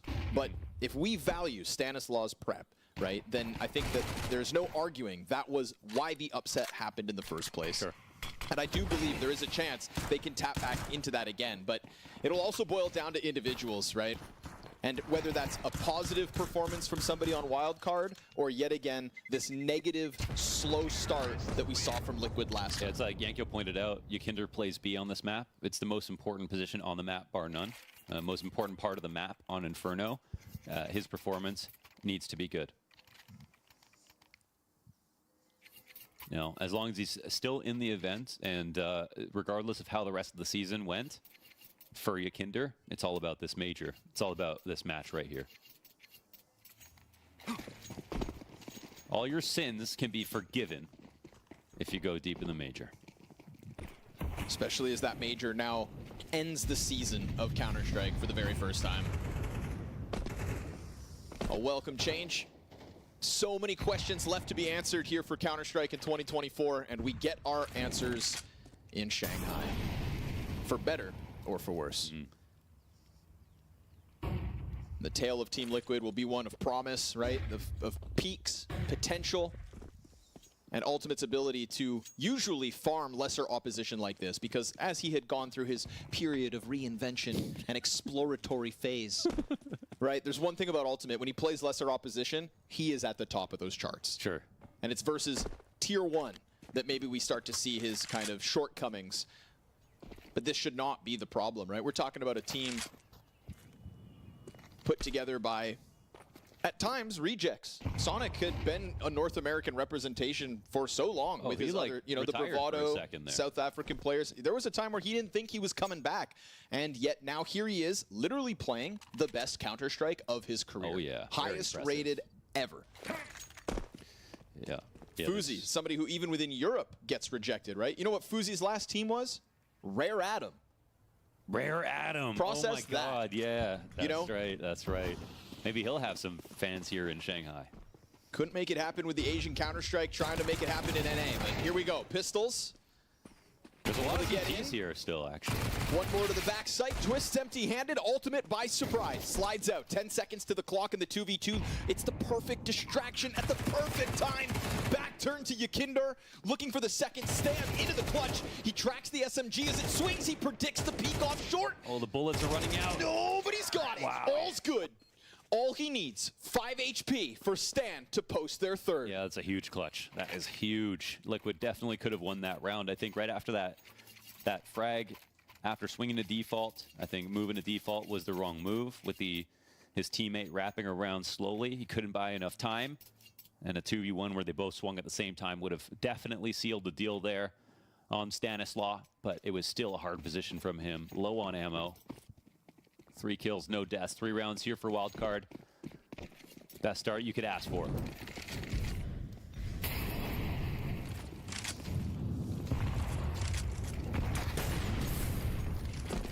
Stan tries to make a move out middle, but too much pressure out of the utility for him to full commit. Now this is a spot where, you know, sometimes you approach from both sides and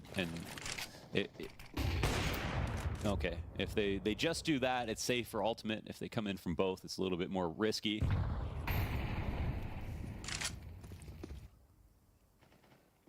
But they just wanted to get him off the angle. You can tell Wildcard love to just make it a 5v5, just push back everybody as quickly as possible. They went for sort of a safe pick play as they peeked into mid. Uh-oh. But didn't actually risk anything. Instead, they come away with banana control. They have the CT's playing retake on the B side at the moment.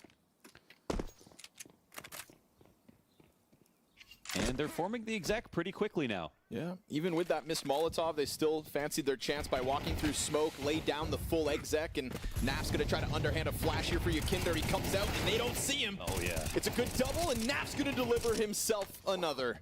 Oh, the way he fought that was beautiful. 2 defenders, both with a double kill to their name, and it is enough to stop Wildcard in their tracks. Sonic down to 20 seconds, knows that he is surrounded, knows the chance is so incredibly slim. But will they overreach? No, sir. Ultimate from downtown. Team Liquid take their first. It's an excellent moment for Yakinder. Of course, it's the flash from Nafly over top of Spools. That makes it look like he's going to go for the push. Of course, that flash is perfectly effective for everybody coming into Banana, so it's a great opportunity for Yakinder. Sometimes if that flash comes in from CT spawn and the rest of the Ts who aren't blind know it, they're just going to keep their eyes on the smoke push. But in this spot, Naf times it perfectly, and he gets his 2 kills as well.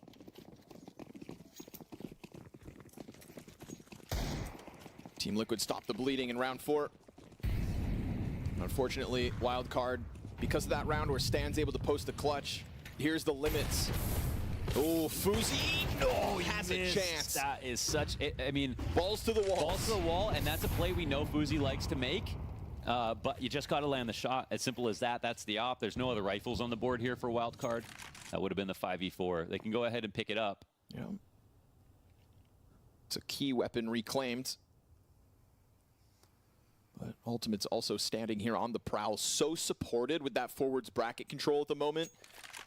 It looks crazy. And makes sound falling off. It looks silly, but it's clearly a good risk. He got himself into a strong position with a manageable shot. But it just slips away. What could have been the 5v4, a weapon reclaimed, and you know, this forced rotation into the A site. But look at the setup though. Liquid are really treating this like it's a full buy on the other side. So rotation's going to be slow. If Wildcard are feeling frisky, they might move quickly into Ykinder. A lot of pressure on him. Oh, I like that Twist gets active here, but he could also get caught. Tech 9 headshot dinks him, and he can't finish off Stanislaw. They see the bomb trying to sneak over towards the B site, but now look at them. They're also stuck inside of A. Team Liquid still not scrambling. Help, yeah. Ykinder in the backside. Susk's gonna come clear it. He does die, so good hold from Ykinder so far, but he swings out. He swings so far out. 3 players ready and waiting for said peak. Felt squeezed, and instead he offers up a bomb plant here for Wildcard. This started with an unsuccessful op peek into the apartments. Sonic has got his hands on the big green. Jaba with the rifle. Flash is great. It gets Sonic off the angle, and that retake pressure very much coming through with good utility as well here for Ultimate, but Sonic is going to clip Naf. M4 leans back into the site. This is Wildcard puncturing into a bomb site they have no business taking from Ykinder, and they aren't even going to chance this retake. Wildcard send an upset Liquid's way. Yeah, I mean, it's a moment where Ykinder maybe could have saved him with 2 kills or more, or whatever, but it's also a spot where is his rotator, right? You have 3 players there on the A site. Twist just saw the bomb walking towards B after getting out of underpass. This is a moment where Nafly, I think, playing Arch should have been at least taken half a lead towards Ykinder. There was also no flash for the rotator, and that's why Ykinder just went for some sort of wild wide swing, because he knew there was no utility coming in to support him. So again, it's a moment where they actually play it like they're playing versus a full buy, which is a bad thing if there are Tech 9s on the other side of the board, because they'll move a little faster. They'll run through a smoke here and there. So it's a misread on the situation, maybe brought to you by the fact that Fuzi comes into halls with an op first thing. Right. They don't see anything else. Yeah, that would get your head spinning. But I co-sign. It did feel slow, right? 3 players just stuck on short side. Nobody. Very slow, yeah. Like, you know, and it's one thing if you're afraid to cross back through brackets, but again, like you're calling that bomb, like you can see at least the intention is B. Like Twist is about to walk down mid because he thinks it's B, right? So communication not great there for Liquid. Also, Stan beats Twist in a Tech 9 versus AK duel. Ykindar's going to try to make up for it here. It's still a good buy for Team Liquid, of course. It's an unfortunate round result, but it's not one that really guarantees the follow-up. Wildcard down to the 5v4 again. Yeah. Didn't stop them last round. Will it hinder them here? Fuzi just disrespects the smoke. Well, Ykinder's looking good. That was a clean shot. That could end up being a very important aspect of Team Liquid's CT side. Him being a rock at this B bomb site. They peel away, though. They don't hide their presence. They do start to move this elsewhere. The late round back to mid, but with Liquid still playing here under Porch, I think they've got a distinct advantage. We got no mollies for Porch. 1 flash here for Stanislaw. Yep. Going up into halls is interesting because they're making it look like an R trap. This is actually kind of a cute call here for Wildcard. Ultimate could be under pressure, but he puts that smoke in front of him. It's good awareness. Still, though, Beretta's in hand. I mean, they're going to charge in. M4 ready. Beretta's only able to tear one down. JKS position shown. Sees the player on the smoke, but can't manage. And then the op post, but Fuzi whiffs. Stanislaw, he's pushed into the bomb site, and Fuzi scoops up bomb uncontested. Yeah, they can get the plant off safely. Stanislaw in front of the smoke. Oh, he's not able to win his duel, though. Naf gets the better of him. Fuzi peels instantly back towards short, going in for the peak. Players right there. Yakindar, that's one, but there's a wrap back. Oh. Fuzi may have missed the first, but now he nails him with two. And it's this unknown position. Twists out from apartments to save Liquid's skin. Oh, just wide enough, early enough, and Fuzi loses a chance to make up for his earlier missed shot. In that 1-on-3, Liquid will secure a second round. It's a close call, but they'll take it.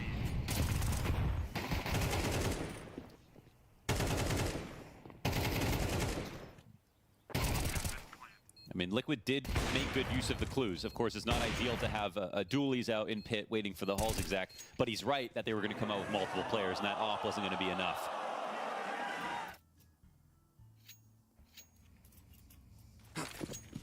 Still, man, That was my biggest problem with Wildcard, is like, I see prep being good, some execs being good, the individual consistency, though. It was individual decision. Bisa nge-smoke pit lagi spawn edan. And that's no shade towards them. They're bootstrapping this thing, trying to do this together, working from the ground up, and don't have like the best talent in the world, but now we're at the major. Fast fight down Banana, no struggles for Yakindar. God, that's crazy. Third player in for the CTs, but he spots one on the smoke, and ultimate, that's going to be Fuzi shut down. That was the bomb down towards Banana, probably why he's so adamant about making that fight happen. Sonic, into the 1v3, avoids the Arch player. Yeah, he is heard. What is the route here? I think he just gets totally cut off here by Twists. You know, Sonic, I kind of feel like thrusted himself back into the scene when Complexity were in need of a stand-in at Dallas, I believe, in replacement of Halzerk. You know, we hadn't really talked about Sonic, but he rejoined his South African brothers in TC and JT, and he delivered at that event. Kind of put him back on the radar, I think, for Tier 2 NA. But no 1v3 made possible this time. Ultimate clips his wings on the peek up Banana. That's a third for Team Liquid. Yeah, it's another good round here for Liquid overall. Still down by one, but it's Wildcard, who have just around $2,000 each. I do like that expression you just used where it's like Wildcard are kind of like strapping this thing together. Yeah. It feels to me, it's like, you know, it's like if somebody told you like, hey, yeah, I welded a car from scratch. Yeah. And then you'd see it and you're like, oh, that's what beater. you built? And they're like, yeah, it runs. Yes. You know, like and it it's runs. very impressive that you did it yourself. Yes, good for you. Yes. You would still like it to be a Lambo, but you know, I might not get in it. You know, and that's why Wildcard doubters, I understand. Yeah. You know, you wanna stay a little bit away from this, but we're not doubting the Gestalt in terms of how much they've made up for the fact that they're a little low on individual talent, but we are doubting maybe their odds when it comes to playing teams that are so individually skilled. But again, we are talking about a matchup they've already won. They've got to have some confidence here. And I mean, it's not like Liquid are just, you know, a perfect team where everyone's playing to their max potential. In fact, they're more of the opposite. They have yet to reach their potential or exceed it as a team. Stanislaw is kind of like the Wright brothers. You know, he's making airplanes in his backyard. And Team Liquid are like Amelia Earhart. Yeah. Lost. Getting lost. Easy clean up there for JK as the headshot on Fuzi is a free one. And as you'd expect, this one gets swept away. Wildcard, strong start, but we're all tied up at 4. Didn't need to throw shade at Amelia Earhart just now. We share a birthday. Do you really? Yeah. Wow. 2 peas in a pod. Head in the clouds.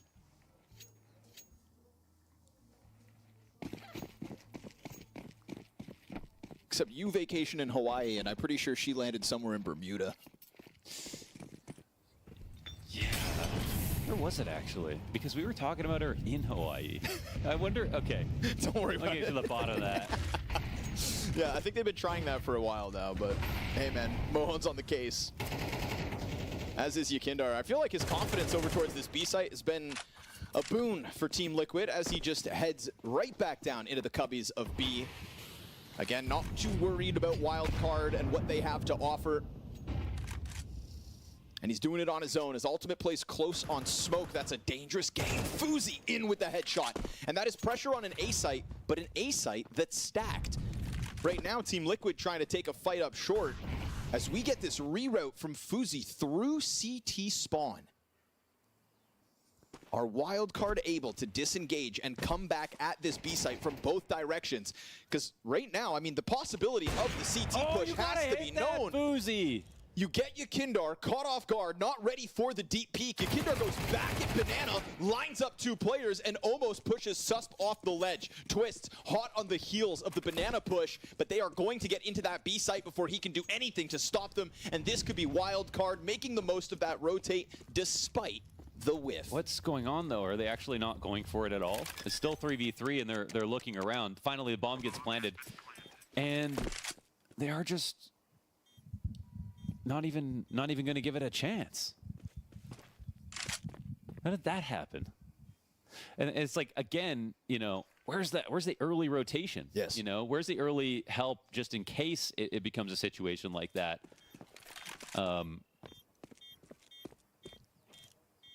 They get locked up so easily. Liquid, okay. And it's not like Fuzi just pulled over, you know, some sneaky play by creeping through smoke. He just blasted Ultimate's head off and then sprinted through CT. Yeah. That timing was no secret. But Team Liquid caught off regardless. And yeah, there's a it's like a, you know, they've severed the cerebellum, right? There's no communication right now between the A and the B site for Liquid, and that's definitely costing them some very strange situations. I mean, that is, in fact, the only way you hold together a CT side on Inferno is extremely strong communications because the rotation is so brutal. It's not longer than other maps, but when you think about moments where if you're at quad, you can see all the way to the back of CT, or this, you know, speedway area where if you break into there, it's so hard to keep track of somebody. You have to know what's going on your side of the map, in between A and B on CT side. Again, we're going to go for the banana fight. Yakindar honing in on him again. And again. And again. Yeah, and once again, he's been pretty solid, but isn't it ironic that, like, he's also getting hung out to dry a little bit in the game he's playing well in because he's not getting the help in time. Stanislaw just goes barreling up mid, but those apartment players within earshot, they decide not to make a further move.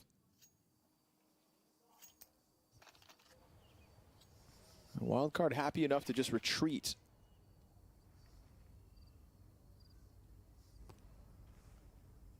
It's afforded Wildcard a chance to group up 4 strong towards this B site. Naf is going to have to go above and beyond with Yakindar being so low. A smoke and an incendiary between these 2 B defenders. And the timing's good on the util. Oh, yeah. And then we see that rotation, right? Ultimate coming over from Arch, looking to join up in CT spawn. But Naf putting out the fire preemptively does cut off a few seconds that could have been held back. T's try to scale. Naf's able to hold on to the dark corner, find somebody turn. Stan and Jaba, both his victims. Sonic's going to clean up the little that's left, but Fuzi will connect the second shot and then falter. Ultimate able to come out from coffin side. Critical misses in the so critical. important junctions. It's a junkyards. Department of Redundancy department, but yes, critical misses. You can pick up the second shot, but missing the first just gives that little bit of timing for Liquid to seep through. Yeah.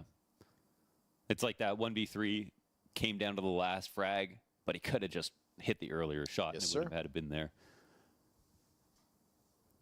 That's a tough spot. And that's what I mean. That individual consistency makes it a little bit hard to believe in them. But it's not that they didn't have a great run. Can't argue that. They had a great run. And this game certainly is not over either. Meanwhile, in terms of individual consistency, Ultimate and Naf just keep picking up double kills over towards B. It's enough to keep this game tied up at 5 a pop. Yeah. I think their carrier pigeons are getting lost here from the A site. They need to be getting more information quickly and making faster moves. Kidder again. Oh, but Susp hits him with that point-blank Tech 9. And that's a moment where Wildcard, you know, they don't always force the pounce. I think Wildcard does love a quick sprint and then a silent stoppage. Flash into the apartments. They are going to try to barrel forward. Easy pickups here for Twist at this distance. He's got support in front of him. JKS here to help out, and those Tech-9 stopped as they tried to climb over the balcony. Susp, you may have kicked it off with the Tech-9 kill, but nothing after that for all of Wildcard, and Team Liquid finally to take a lead. In a very clean way as well, you would think. Halo Bang PK, welcome back. Selamat Right sore, there for mari the take. kita Gonna clean it mabar. up. Good off angle on Arch side. Right at the tail end of this half. Can they hold Mabar on yang to that jago-jago lead, main though? CS. That's the last question. The million-dollar question.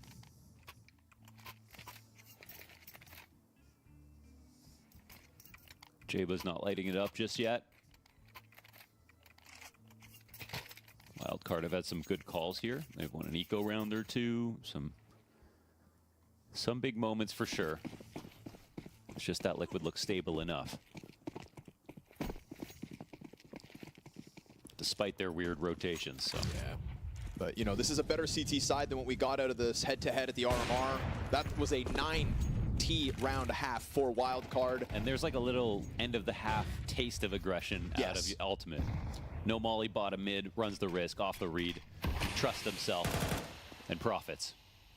You know, that kind of aggression that I think you can be afforded now that you're starting to take back control of this game. Obviously, just the round count at the start had Liquid on their toes, but in the driver's seat goes Ultimate. Apartemen seringnya nggak di defend ya, dikasih sampai jaga di pit sama di ini siku. And if history repeats, Liquid have a T side of their own to offer. The setup can get very awkward. It looks like they're going to peel back into. Ini nggak, gua kasih. Kalau si apartemennya nah ini tembus si.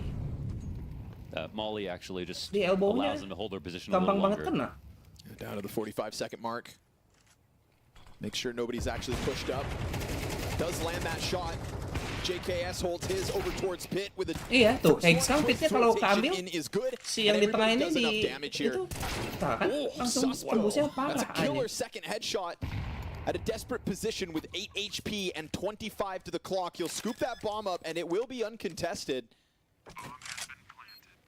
Gonna wait for that smoke to fade. Naf and Yakinda are trying to join forces here to just put this final round to bed.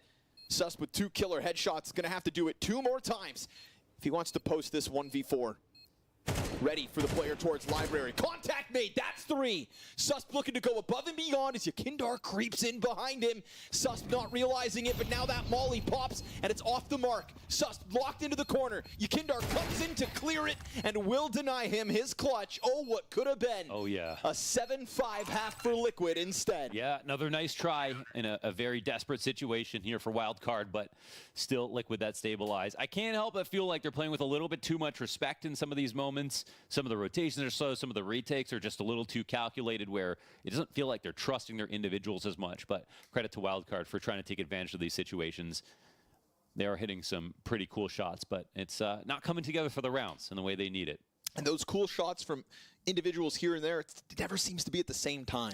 We've never looked at Wildcard and said, wow, nice 2K from X and Y. Right. The same way that with Liquid over towards B site, how many doubles did we get out of Yakinda and Naf? And it's that disjointedness, to me, that's costing Wildcard this game. That's a good point. It's like the opening kills, Maltese, and then...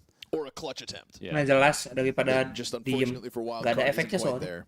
And I agree, like, there is maybe a little too much respect from Liquid at times in these rounds, but I feel like we're starting to see it get shed as this map goes on. And maybe that was earned by the fact that it is the same team on the same map that beat them just a week or 2 ago. Right.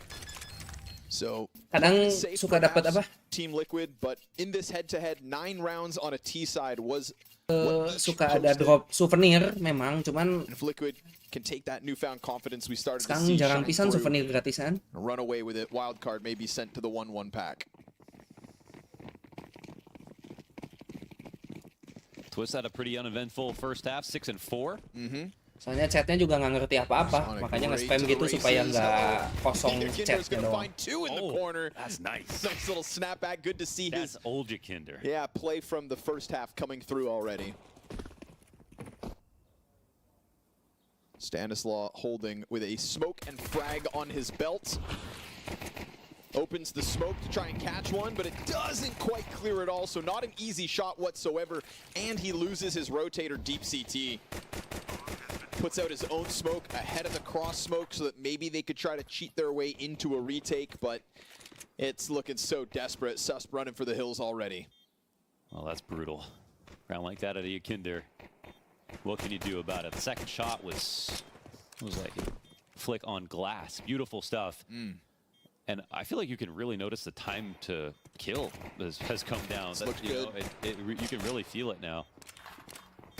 Time to kill in two meanings of the word. One, anybody on his screen just dies. And secondly, dude, did it not feel like he was kind of frothing at the mouth to get into gunfights on the CT side? And now, instantly in with the pistol, 3 fights in middle, takes it all up, and ends up coming in big for Team Liquid to take the T-side pistol. So I think Yakindar, dude, he may have the gloves off already, and this half could end up being a statement for him at the start of the major. We'll see. Yeah, I'd definitely be happy for him. It's been a hard go of it here since coming onto this team. He had a whole documentary about his poor performances. I mean, that's pretty rough, you know.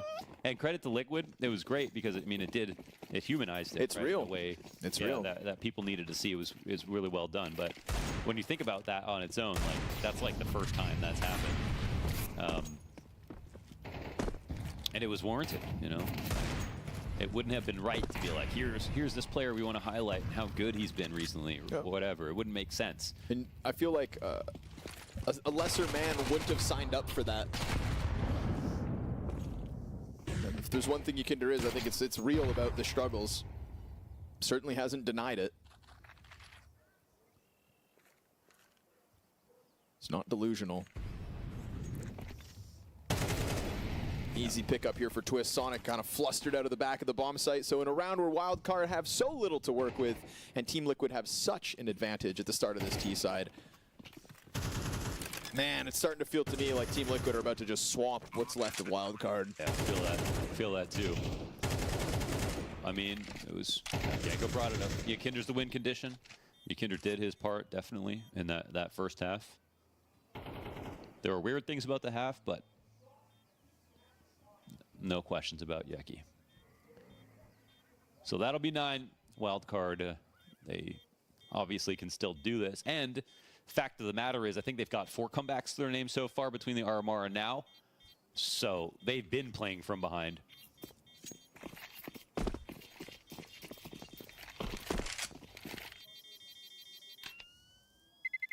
We got an update on the other stream, just curious.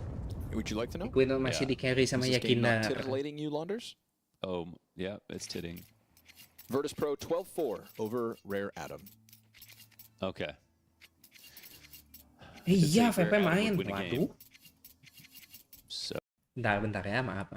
For some pieces of aggression on the CT side, some executes and utility on the T side as well. But yeah, I think stylistically it was just always such a tough ask for them. Like you could see them really, again, this is going to be one of those things where if you're Rare Atom and you want to build this into a team that can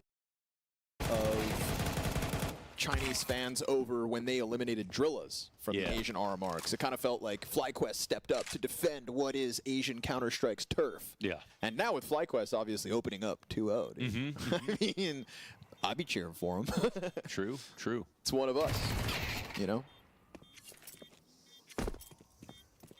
Also, in terms of vacations, just as a side note, Australians, all they do is go north. They just go Asia. True. So I'm happy for the Aussies that those guys woke up on normal Counter-Strike viewing times today, right? They didn't have to get up in the middle of the night to watch the boys play some CS. Right. And they were rewarded with such an awesome first day. Yeah.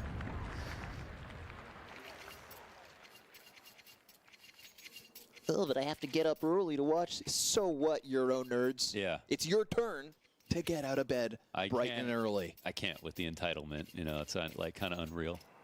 They're ruining my major. As if they're paying. Shut up. Yeah. it's kind of ridiculous. Where's your actually. dedication? Yeah. That's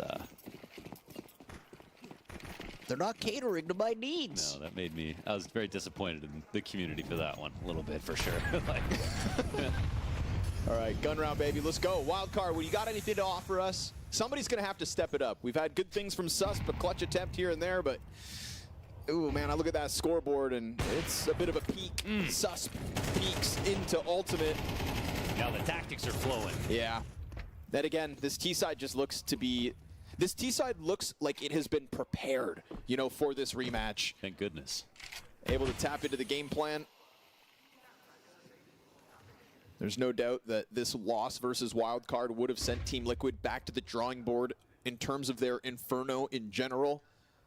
And what we didn't get this time that we did in the last match, of course, is that, you know, slow start from a couple of key pieces out of Team Liquid. Even if Twist hasn't taken over the server, he's not dying. He's 8-4. He's just kind of leading from the background and doing it well. Liquid man advantage, damage on 2, but still pressure into this A play. Balcony player is going to go into the apps and make contact with Naf to disengage from the apartments as they are going to target B. B is the target. We've got bomb inbound and a single defender over there in Sonic, who's actually able to pick up a kill to Yakindar. But over here on A, JKS continues to make it difficult. We go to 20 seconds, and this bomb's going to have to get planted. They still have a smoke. Sonic has done a good job of keeping the site under wraps. Jaba goes up over top. And again, bomb needs to be planted. Stan goes through smoke only to die. 10 seconds, another bit of pressure.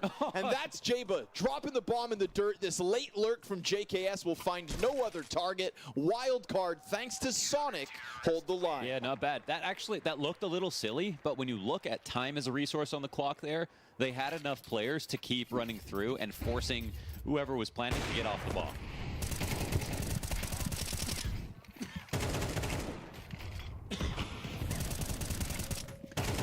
So even though Stanislaw comes through the smoke, instantly gets domed, no flashes or anything, and they're pushing Khan, time's ticking down all this while. They have to get this planted. There's only 2 players there, and they know for a fact that Nafly is on the other side of the map.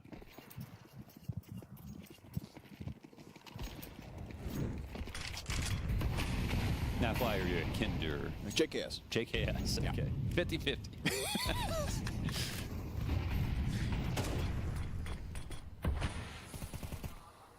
Ooh, Naf looking to pounce on this mid play, dude.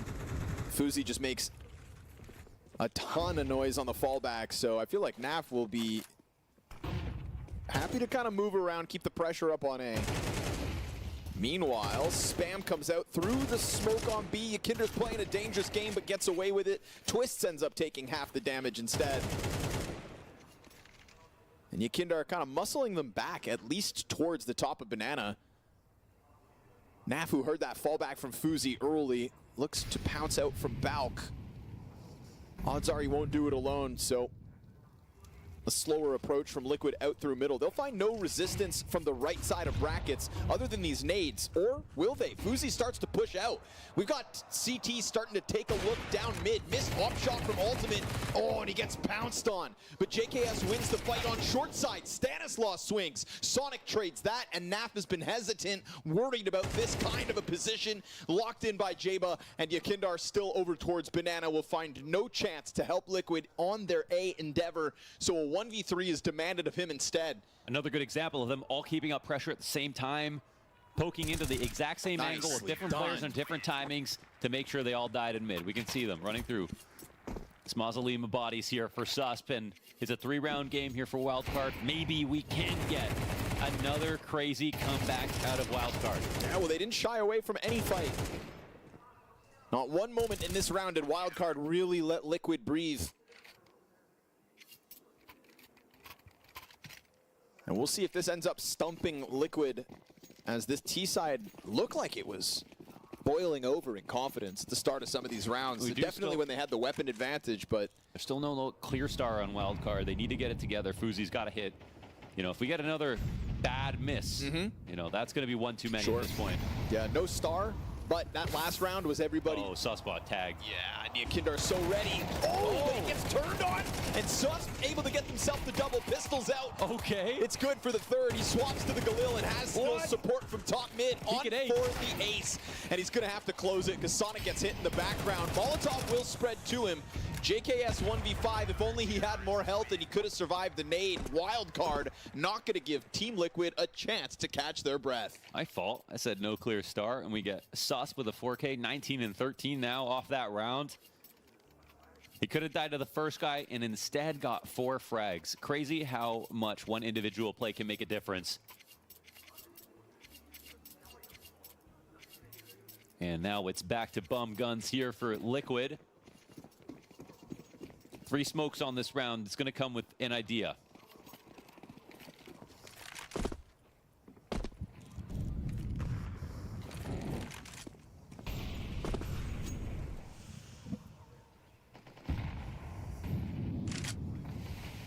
They're not exacting this just yet, but they threw an early arch smoke just to draw out some utility, and Wildcard really bid on it. They threw a lot down. Liquid intended to wait. Can get some of those grenades out of him, but there's still smokes and Molotovs to be held on to here by Wildcard. This could be a golden call for Twist if he really knows what the reaction was going to be. J-Bus here in pit with nothing. Stanislaus got 2 flashes. Still, it's going to take some kind of heroics out of one of these pistols. No smokes, no mollies. Weapon so much better for Wildcard, but they're starting to push in. Jaba holds his own. Double kill from the pit player. Nice. Good support from Fuzi on a library, and he's not going to let Yakindar bait that shot out. No, sir, he hits, and Wildcard within 1. 10-9. Yeah, they are walking this back. Round 20 looking very much alive. These some good rounds here. That's solid. And even though Wildcard threw a lot of utility down, they still played great positions for a lane or Hall's attack. And everyone fragged this time. No shots missed from Fuzi. This game might be a bit too close for comfort here for Liquid. It was the pistol and conversion for the 3-round start on this T side, but nothing since. And still every round, Wildcard come through with a plan to action. Shout out Stan yet again. Stan, the idea man. One of the few North American in-game leaders to actually lead a team to the major. Last done by him in Stockholm. Himself, Daps, Nitro. It's a short list. Twists, obviously now, but a newcomer to the role. Stan's done it with less. Let's put it that way. Yeah, I mean, here's Stan at the major, and no offense to me, but NRG are at Launders Land. Yeah, you got a point. Sudutnya Liquid mulai terbaca. Susp looking to throw out incendiaries, but ahead spotted. Jaba just gets that little bit of vision on JKS, who thought he was being sneaky. But his head on a silver platter goes 5v4 for Wildcard in a very critical gun round. Liquid, what do you have left to offer? What is the response?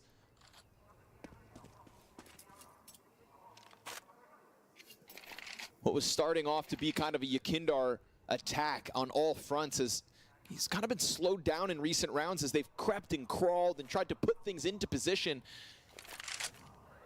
And seemingly muzzling Yakindar in the process. Ahead of the smoke grenade is Susp. He could go for a peek down mid. Naf wary of the chase, ready but not able to stop it. Susp, good kill. And so this B hit is very much inbound. Fuzi's blind and on the approach, misses his chance at the smoke spam. So this is indeed going to be Team Liquid into the B site and holding. Boost yet again, this time predicted. Yakindar finds the double. And Team Liquid cut it down into the 3v3, but it's low health for the Latvian as he tries to get off-site through smoke and over towards Banana. No approach on that half. Wildcard all from spawn. There was no way to draw their attention away. That boost was a little too obvious, so now it's an even game. Ultimate. Oh, they're going up again, though. That's a good idea. They'll catch him. Stanislaus. Oh, one and done, but ultimate on the AK. Yo, he can rifle too. It's the Europeans with a full house offered up for Liquid's round 11. Wow, just to get on the doorstep of match point, they win the 3v5. Man, I love the second tactic. The second boost is hard to read. The first one, though, you can't do it when the map is this quiet. You're up numbers. The T's have nothing else to watch. If there was one distraction, if there was a bottom banana distraction, if there was a con distraction, then maybe people aren't watching the boost because that's something extra. But in this spot, I think it was a little bit too obvious. Yakindar did a great job of finding both the boosted player and the booster at the bottom. However, he's down this round. Oh, from a moment of glory to the bench. In about 30 seconds flat, Naf taking over the apartments. This time there is no deep balcony peek. Our Team Liquid looking to just transition in fast, caught off. Naf swings with the SMG, but at the same time they go towards Arch, and that one's gonna cost them. Ultimate's able to trade out in this flurry of success from Wildcard, hanging on to a site under pressure. Peek from the bomb site with lesser weapons. Wildcard respond. Yes, they do. And we were talking about Liquid with 3K or less, Twist with 4. He could buy if they want to. Wildcard are right on their heels now. That round was not much to play with. It's all going down inside a bracket. Wildcard are very comfortable in these chaotic moments in bracket. Man, I have to question though the push through smoke by 2 players towards Arch when Naf gets the kill on short side. Could you not have just kept yourselves together and tried to go for sight? Did you need to split in that moment? They were playing like they had the same amount of money. Huge response from Wildcard before it gets too late. Yes, bested by a second attempt at a boost 1 round prior. And this time, no real banana contest. Susp gonna smoke bottom B. And Susp has had a great map. Him at the top of the board, him taking out Yakinder last round. Half wall. His 4K on banana on a previous rifle. He's... Oh, Stan is taking up the mantle. Stan on a risky push. Oh, he got hit by the smoke. Gotta pull back now. I guess he was walking out of that anyway. I don't know if he was going to go through. Right. But it looks like immediately Liquid are leaning banana. Cars opened up entirely. They don't have the best guns here, but they are making a case for themselves. If no other rotation comes in, I'm going to say this round is Liquid favored despite the guns. I mean, Yakinder's been able to do it. It's got to come down to Sus. He's got the AK in the back of the site. He's been a monster. Tech9's at the forefront of this one. Utility over top. Sonic has to peel back. Tries to apply pressure. Oh, it's an early dink. Susp is low. Oh, and he goes down. Him in ultimate yet again. And now you've offered an AK over to Yakinder. And the money's not beautiful here for Wildcard. Naf's going to go deep in with the bottom B control. So this is going to keep Stanislaw out of the engagement. And as long as Naf has Stan cut off, then the other 3 CTs will be fixated on by the Liquid players. But that duel is critical because it peels somebody off of the bomb site, and as they turn their heads away, JKS offers up a double. Fuzi in off of Coffins with 1, but it is Liquid to hold down B again. Oh, it's perfectly well handled, and it's that first kill that's everything. You had a map that you could have played anyway here, Wildcard. They could have set up in a number of positions. They decided to sit in that spot. I mean, it's not a bad place to be if you're so you have the right utility. You had a teammate blocking for you. Sonic rotating around after his flash, but you can see it. Liquid with top car control, 5 alive, and no third player coming over to B. They had made a good case for that B exec. Timeout comes in here for Wildcard, but oh man, maybe Liquid are through the thick of it now. 4 rounds straight from this defense out of Wildcard, but now back and forth puts that economy in question. And it feels like this targeting of the B bomb site is what is the moment of breakthrough for Team Liquid. Not once, but now twice, banking off of a Yakindar push in. Oh, man. Yakindar taking to the top of the charts alongside Ultimate. And Wildcard limited again to pistols and MP9s. So this is what it could come down to. They have won an eco, a half buy. In this half already here, Wildcard. Team Liquid try to slot into what they think is this solution. Why not hit this B bomb site again? Why not tap into the level that Yakindar has offered from the get-go? From round 1, in your face, as he loves to be. And already with Molotovs blanketing Banana, they have 2 AKs setting their sights into the bomb site. Sonic, though, here to hold the line. It's a good trade rag. Back from Ultimate, who goes deep, swinging around towards Coffin, stopped by a measly 5-7. 22 frags to Susp's name. Pressure comes out from the CT spawn, but it's bombed down despite man advantage. Wildcard gonna have to collect themselves and make this happen with less. Yeah, the plant goes down quickly. Sus can't get in front of that. Smoke, incendiary, and a flashbang. They have the tools to get into this retake, to try and make this best of 1 upset over Liquid happen twice. Oh, and Fuzi, maybe they've drawn his attention. Back sight for the Aussie. Twist holds onto the pit. Oh! Stan swings with the pistol, but it's only 1, and the Coffins kills stopped. Empty is the MP. GG Liquid. No time. Team Liquid take it back over Wildcard. Not this time. And that's a performance from Team Liquid I can relate to.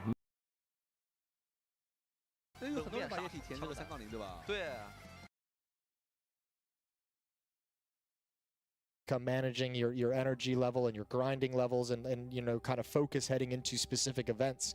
And Fury as a team, obviously, and every team is going to be saying this major to end the year is one of our grinding moments. So what has Fury been able to do? They've had plenty of time off watching the EU groups go through the RMR when they qualified.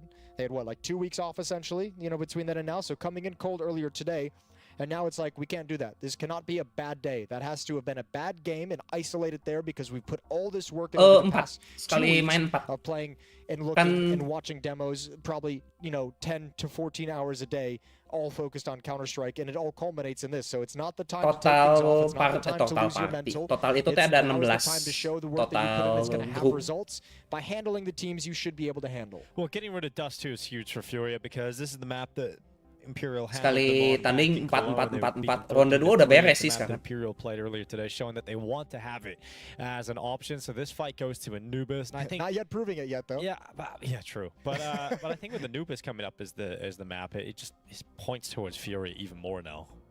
Yeah, and fall on a map that he can be very, very mobile and move around the map with the AWP. You know, some good positions for skulls on this map. So yeah, I don't have a whole lot of great win conditions for Imperial, but we know there's elements of danger. We know Vinny occasionally is going to have his pop-off games, not necessarily known for it. Phelps is someone you want to see have a good game and have impact with his kind of style of play. Tries, like, you have players there that can do some damage. I think the question of this match right now is, or the first question that we're going to have answered is, what level does Furia come out with? What level are they ready to go with? I mean, it's important that Imperial got this to Anubis and not Inferno. The last map they played together was in Cologne, and against Imperial lawan Furia. 15-0 Inferno in favor of Furia. So, don't want to be going. 上半场Will 卡当中Subs 也是看到 a couple of times, but that's not something which is sustainable. Yeah, tons of experience as a coach. He's got a lot of work ahead of him today.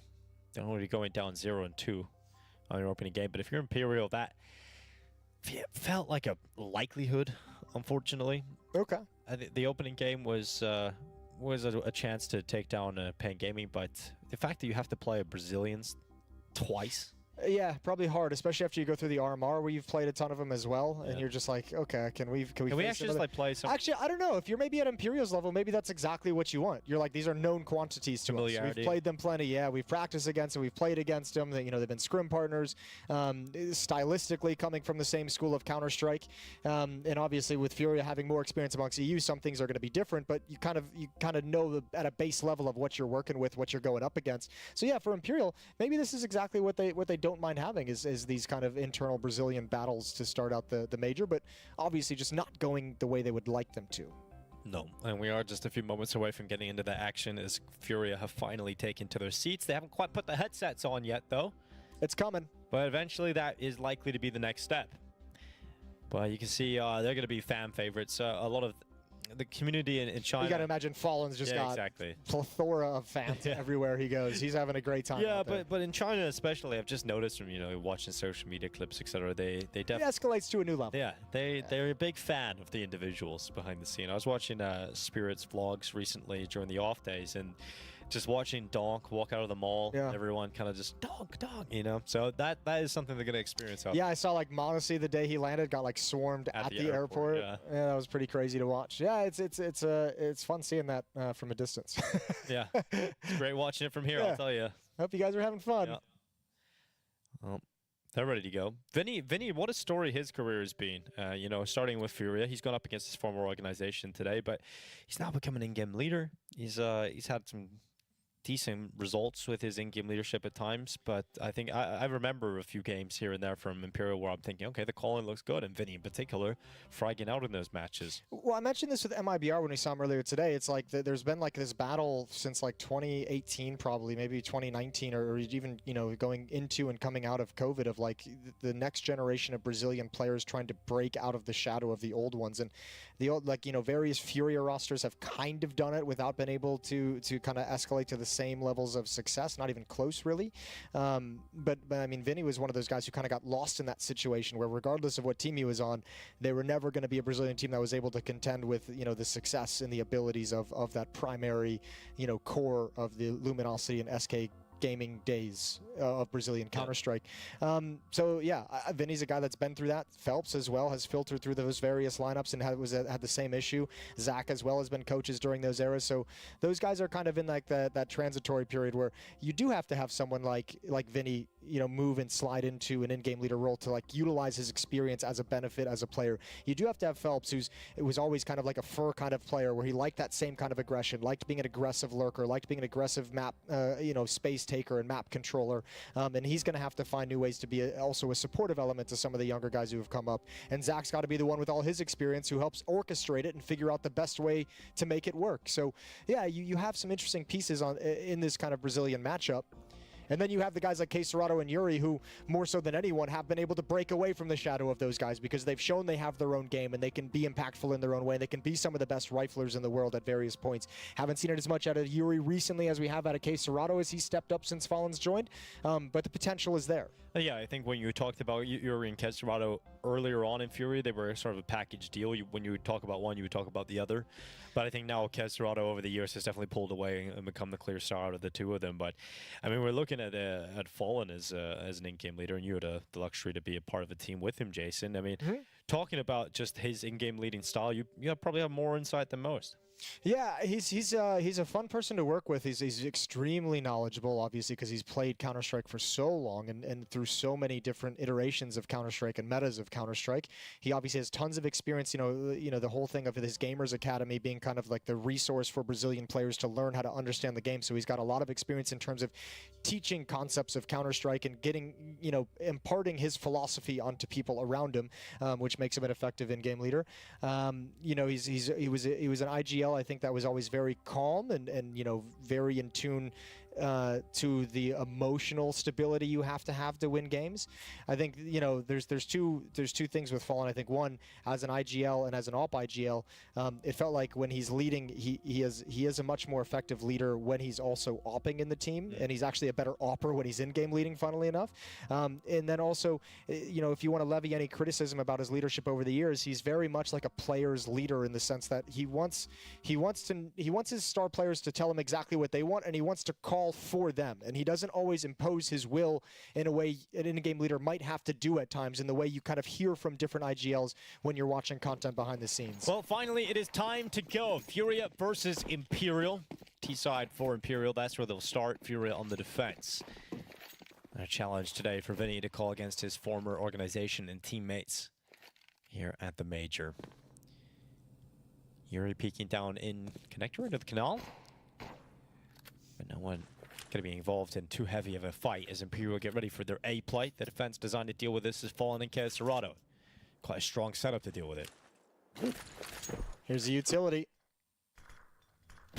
Dooley's up close. Serato swinging on contact, but contact ends quickly. Serato tracks the first. Cello with the trade. Molotov prevents him from getting into any cover, so he's stuck in the open against way too many Glocks. So they forced their way through Imperial, now looking to hold on into this 3v2 pistol win. Furia just going to wait out the smoke and cameras. Skulls and Yuri both have to move through from the same position. They get ever closer. Each step taken moves them closer to the bomb site. As Vinny and Descente wait to close this out. Flash into the sky. Yuri moves in. Time ticking. They've got to get a pick soon. And it's just Yuri left, and no time to win the round any longer. So he's going to back away and hang around for an exit on the way out here. He's got one extra kill, and no one else offering themselves up just yet. He'll get a last opportunity, but pistol is done. We've had a Furia player disconnect from the server, so we're going to have a tech issue here. Just to resolve that as quickly as possible. But Imperial win the pistol round. Yeah, pretty simple pistol round as well. I'm assuming a little bit of pre-fire turning around the corner, and Fallen doesn't really get a chance to get a whole lot of shots off, just domed, and that puts everyone else in a tough situation. Setup doesn't land trying to be aggressive at the point of attack. And Imperial will get that nice little T-sided start.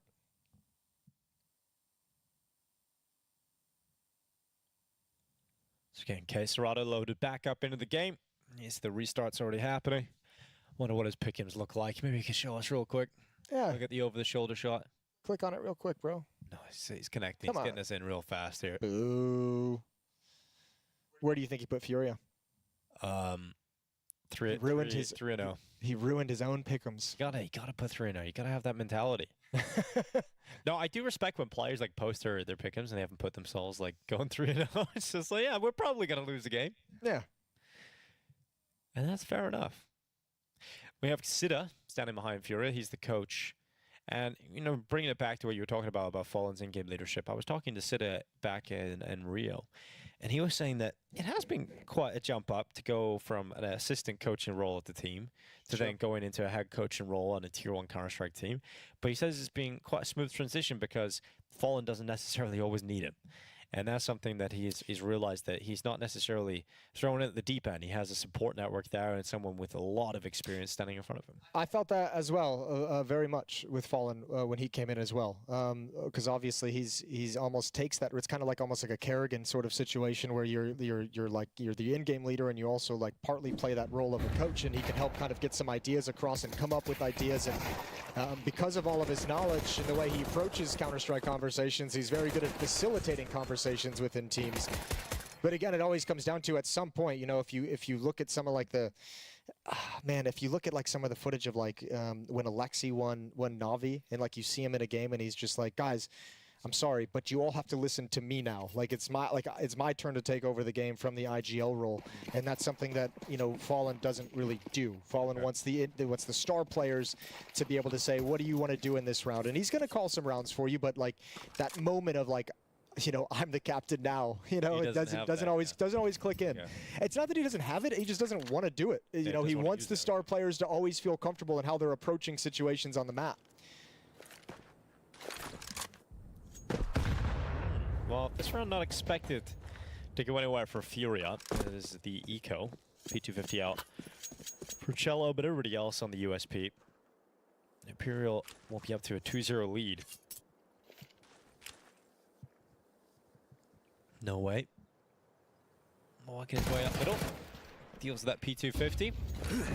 Here comes the execute. So the best case scenario for Furia as they head in towards this A bomb site, because there's 3 pistols here ready to go, but they should be melted at the hands of the MAC-10, and Phelps charges up, and it's a 3K in the end. So 2-0 start here for Imperial. Missed Molotov from Imperial on that execute. Obviously no issues that it causes against unarmored USPs, but we'll see if that continues to be a problem moving forward. That could come back to haunt them in the gun rounds. 2-0, and the M4s are busted out by Furia's defense. No ability for Fallen to get the up out quickly.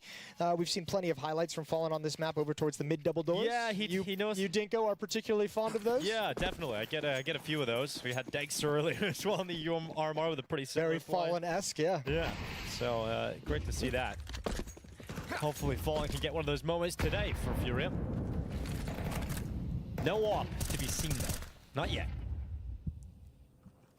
Oh, it's coming. Descenti just spamming into the smoke, trying to be a distraction over towards middle. 3 players going to line up towards the B bomb site. 1 player's moved up close in canals. Vinny's going to activate him with a flashbang from deep. That's a deep smoke as well. So Phelps is happy to hop in, and there's that aggressive space-taking maneuver from Phelps that he loves doing so much. Furia have the wrong read. It looks like they're sliding into an aggressive information play at the A bomb site, which leaves Skulls on his own just as the hit comes in. So he's like, guys, come on back, please. I need a little bit of love because they're in the bomb site and I got nothing to do. The plant comes in on default. Phelps punching those digits in, and Cello, he's just waiting for the long-range fight, allowing Caserado to walk ever closer and have his swing covered. Now that Caserado moves into position, Furia have a lot of options to consider here because they don't have a whole lot of utility, and there's not a single kid on any of the remaining players, and they're letting the time go.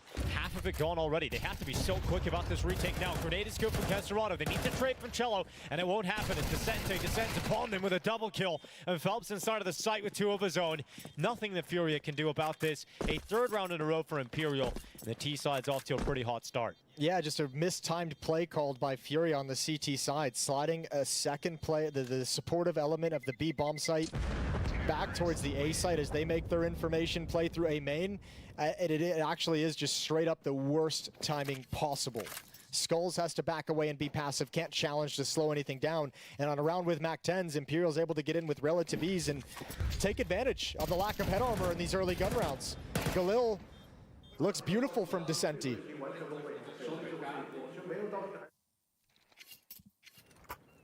Now Furia left in a position where they don't have a whole lot to play with.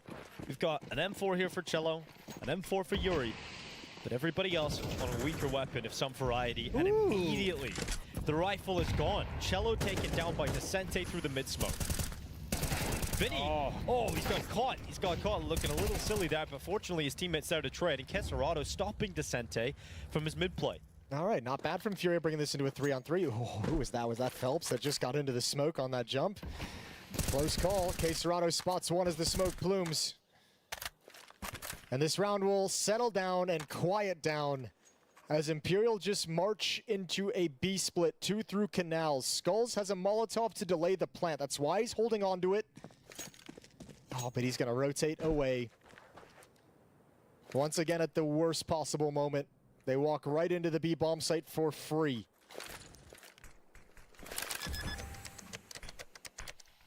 Bomb has been planted. At this point, again, no kits. You might just want to try and recover one of the rifles dropped in middle and not even play for the round.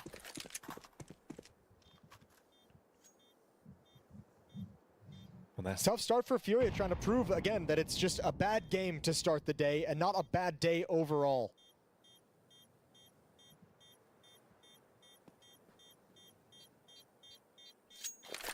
Yeah, you're gonna have to do a lot of work here now, Furia. Given that the foundations they've laid out to build on, not exactly the best. But they do get that rifle, as you mentioned, so another one saved over. And they've got some residual cash left. So if they are able to collect this round victory, saving those 3 rifles might come back to be a positive for the economy for the rest of the half here. But this is Descente catching Cello, just crossing over before that smoke plumed, and Cello goes down. So do the chances of Furia winning this round. Op out for Try, Op out for Fallen. We finally get the sniper into the in-game leader's hands. And then importantly, plenty of utility for the CT side. So they can try and be a little bit more patient in terms of finding the kind of aggressive play they might want to make. Oh, Fallen, he wants to get aggro to start right through, straight ahead, and it doesn't work. Phelps follows up, that's Vinny, who cleans up the kill.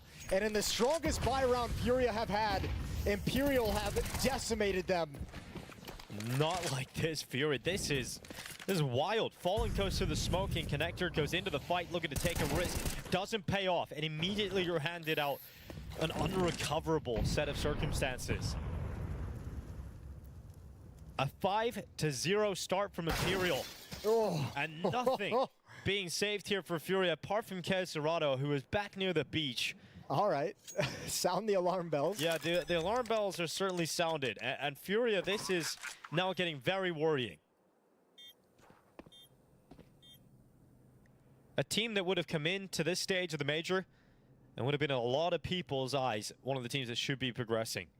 You get a game against Imperial, you'll think, okay, a chance to bounce back after a loss in your opening match.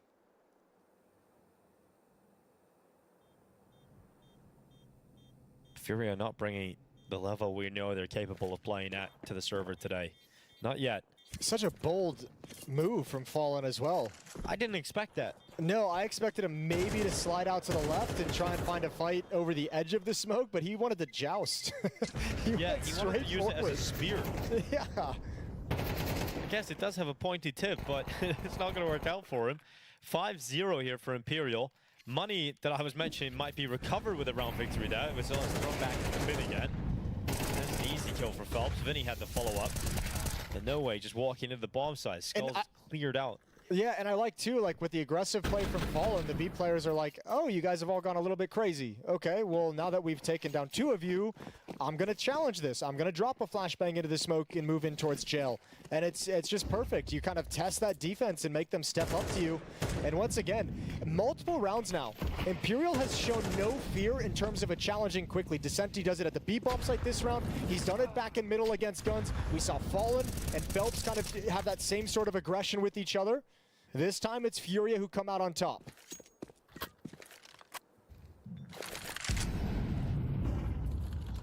Yeah, I guess that is the fortunate thing for Furia, is the fact that, yeah, you lost the AWP in a spectacular fashion in the last round, but at least you get it back straight away here. And now you've got a 5v4 to play with. Feels a lot stronger now for Furia, but this defense towards the A bomb site, it's fallen at heaven. And that resmoke might just start to cancel out any ideas Imperial had about pouncing immediately. It allows them to focus towards middle a little bit and set up this crossfire with Serato and Cello. When that fades, they'll have to make a decision on how they want to set up. They just have to be really cautious of the B bomb site, because Imperial's been able to find free avenues in 2 rounds where Fury has picked the wrong time to shift a player off.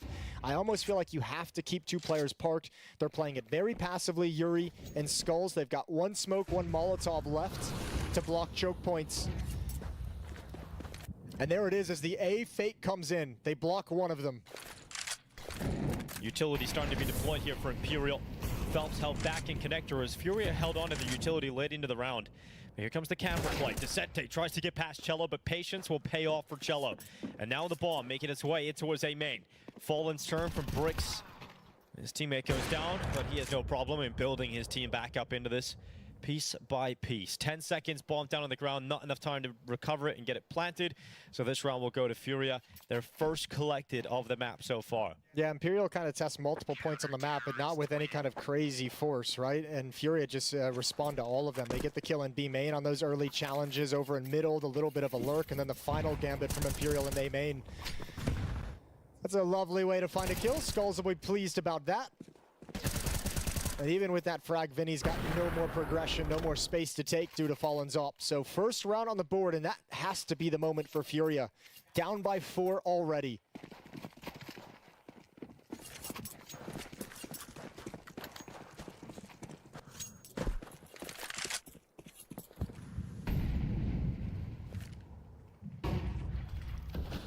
A boost over into middle. Descente not spotting anybody from Furia. No presence in mid.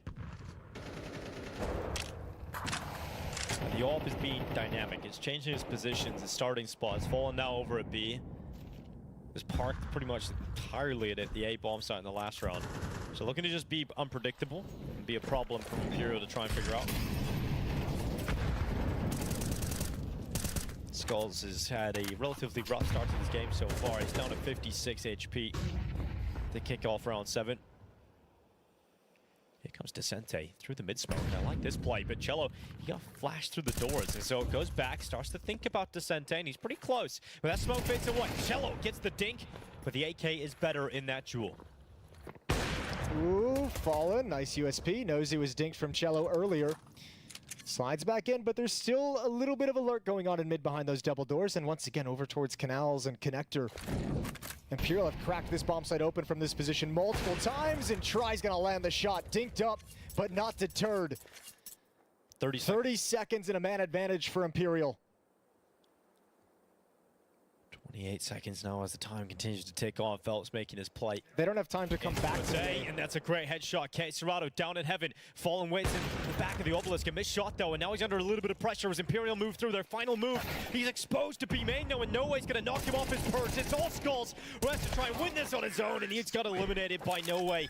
Oh, it's close right down to the final seconds, but Furia not able to get the job done, and Imperial come out 6-1 now. A timeout taken for Furia. It is not getting any better for what should be the better Brazilian team. Oh, that late lurk in B main just ruins Fallen's day. He's trying to be really dynamic with the AWP, trying to be the player to solve the problem, and just overexposed. As no attention was coming there, he might have just had to assume and take the risk that it's clear. This is starting to get brutal because that's a critical round win to have. You take the AWP away from Fallen, and you put Furia once again into an economy-breaking situation heading into round number 8.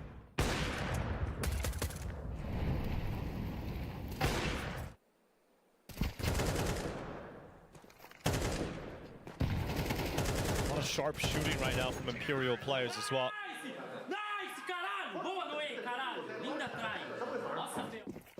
Yeah, he's hyped up. Yeah, definitely. Phelps in particular, I've been loving his performances here. 9-2, great start. Descente, inside of the smoke. He actually kiss of death.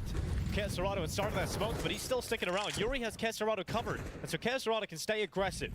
Yeah, but do you want to maintain aggression now that you have the man advantage? Now that you have a 5-on-4, they were also kind of challenging towards A main. Cello comes out for a peek and backs away slowly. Furia feeling very comfortable now as they back off. A lot of utility used, but they've got themselves a 5-on-4.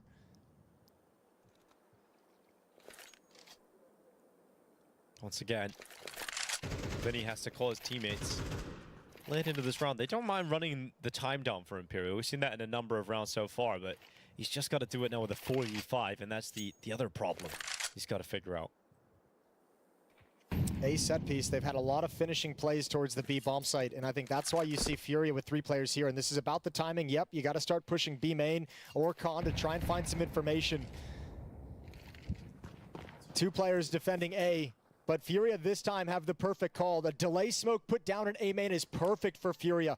Buying time for these 2 players to come over. Imperial has to wait until it fades, and by then it's going to be too late. It's not just the 2 players rotating through CT, it's the player coming behind them. Skulls has got a flank going on as well, and he's getting ever closer. He's going to go to camera instead of all the way around the back. And no, wait, great shot. Serrato going down. Imperial need to move with it as they get a move on into the A bomb site. 18 seconds, but look how many players are here. And Yuri with a triple kill destroys Imperial at the doors of A. But try fighting as he might, it will not likely end in round victory. Shot after shot, but Fallen proved too much. Try give it his best go and damaged up the remaining forces of Furia. Oh, look at the buy that's going to come out because of those kills, though. That's so awesome from Try. Like, win the round, be damned. You just did so much economic damage. Furia had everyone here, a decimation, and they give it all up, peeking 1v1 into the AWP. And yeah, even in a victory, shaking your head because you know it's way too costly. They had the early rotation. They get the Yuri triple kill, but Try brings down many players before he goes. Not an easy day at the office here for Furia. And here goes Phelps right through with a double. Swipes them out of the server, and now it's done. Phelps into the B bomb site. There's nothing Furia can do to stop this. Imperial overwhelmed the B site with just 1 player, and now their forces occupy the site. Bomb going down, and Furia on the save. This is crazy. No one from Furia can handle these aggressive plays, and that's nice and simple. That's very puggy, right? You're just Phelps, as we saw against Fallen in the first gun round. He's just rushing right towards Con. Gets a flashbang in and obliterates 2. Yeah, he's having one of those games as well. Phelps 11 and 3 just gets a double. He makes it look easy. I tell you, it's one of those win conditions for Imperial is which individual is going to pop off, and right now it's Phelps. The volume isn't anything to be like too crazy with, but man, the impact is massive.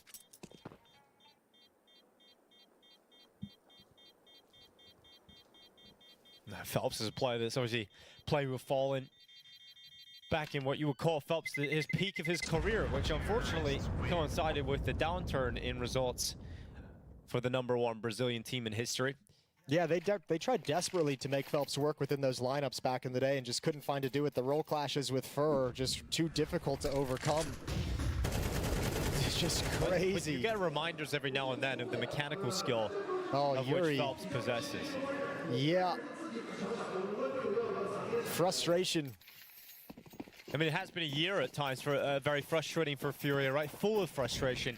And they're going to know what it feels like to be in these positions again. But at a major, the final event of the year, you do not want to be in a spot where you go down 0-2 on day 1. All right, Fallen. Trademark. Sees the shadow. First kill is his. Doesn't feel the pressure coming in, so backs away.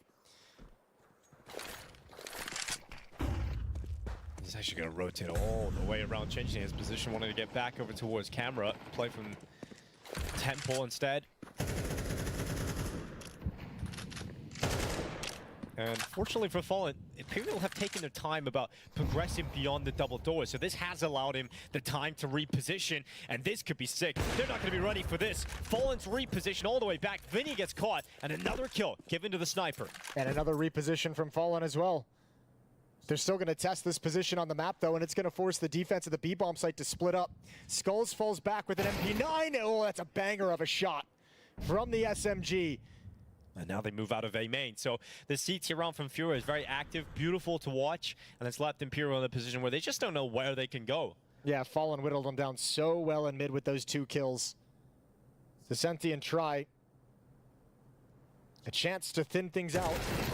But nope, once again, Skulls steps up to the plate. And K-Serrato already has a read on the Opera, who's going to be surrounded in T-spawn, trying to back away from one fight, only to find himself in another, and can't get the shot off. And K-Serrato decides to upgrade into a double op setup. All right, let's see how this goes. Didn't work out for Rare Adam earlier, Jason, surprisingly. Yeah, well, I mean, he's upgraded from an MP9, so I don't know if I can exactly blame him, but yeah, let's see how it does go. Beautiful shooting from Fallen. Great shooting from Skulls as well, with the MP9 taking down 2 AK-47 duels.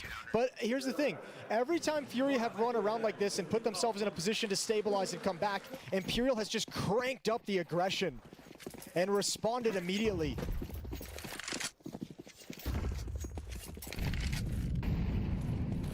Well, they're going to be going for a direct hit towards the A side. Vinny has flashes ready for A main.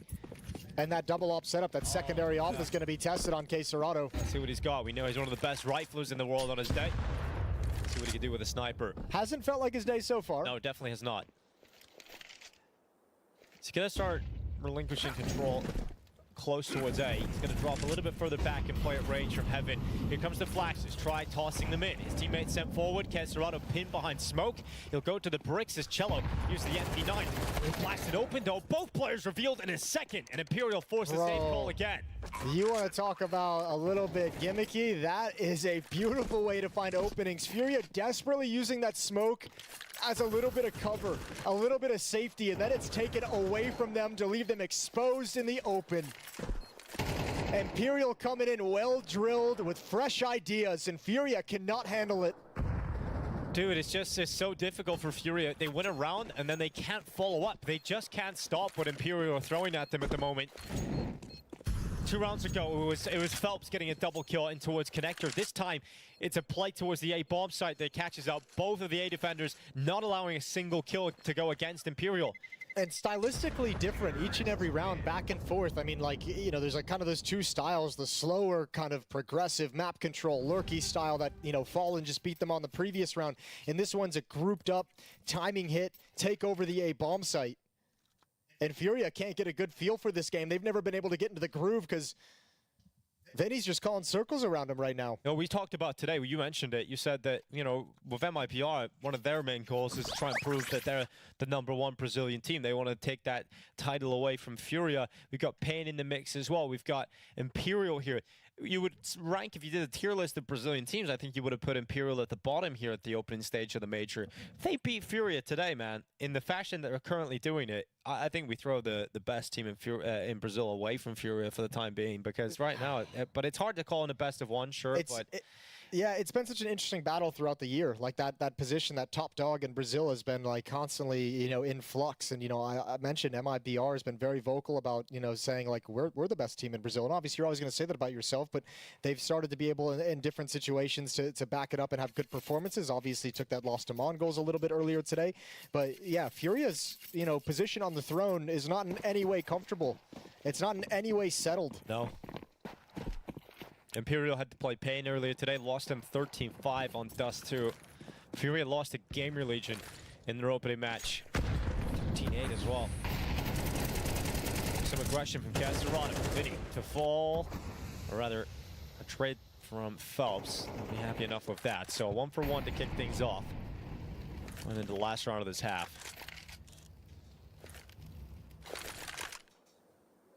Fallen. Waiting with a sniper. The best rounds we've seen from the defense of Furia so far have been when Fallen gets that off into a position where he's able to find impact. So he gets to the side of the smoke. Phelps is going to walk into him, but fires out the shot a little bit too early, but expected Phelps to continue to chase him behind that smoke. And so Fallen sends a shot out through it. Minutes on the clock left. Yeah, but this has been one of the most disastrous rounds for Fury that we've seen a number of times, is when everyone's shifted away and left Skulls here all on his own, and now you have this entire hit coming in. Molotov at his feet. He's got a swing. Oh, good first kill. Try with the op, though. Slowly progresses into the shot. You're going to have a flank coming in from B main eventually, which means Fallen and Cello going to be patient. Try is going to continue to scope up in towards CT, and he spots the barrel. Patient. He sees Cello, and he's going to go down. So Imperial now even the numbers out at a 2v2 as they search for 9 rounds out of this first half, but no way gets caught. Yuri's flank finally pays off, and Try must clutch the 1v2. He'll sit in connector. Trying to make it a tighter angle to spot the crossing player of Yuri coming back into the site. There's no smoke for this defuse. A lot of utility picked up. It's a molly going in towards connector instead. And it's a shot opportunity for Try that he will miss. And Fallen gets on the defuse to round out a 4th round for Furia at the end of the first half. It is in no way a strong defense, unable to string any rounds consecutively together, but 4 rounds can be enough as they go into the second half here. And you nailed it. The only bright spot of that defense is Fallen's op. The only weapon, the only piece of that defense that was able to actually give them advantages and net them rounds. Otherwise, it was all Phelps just being an absolute monster from start to finish in this opening half. Zach's got to be super happy with how his team has positioned themselves as they switch sides.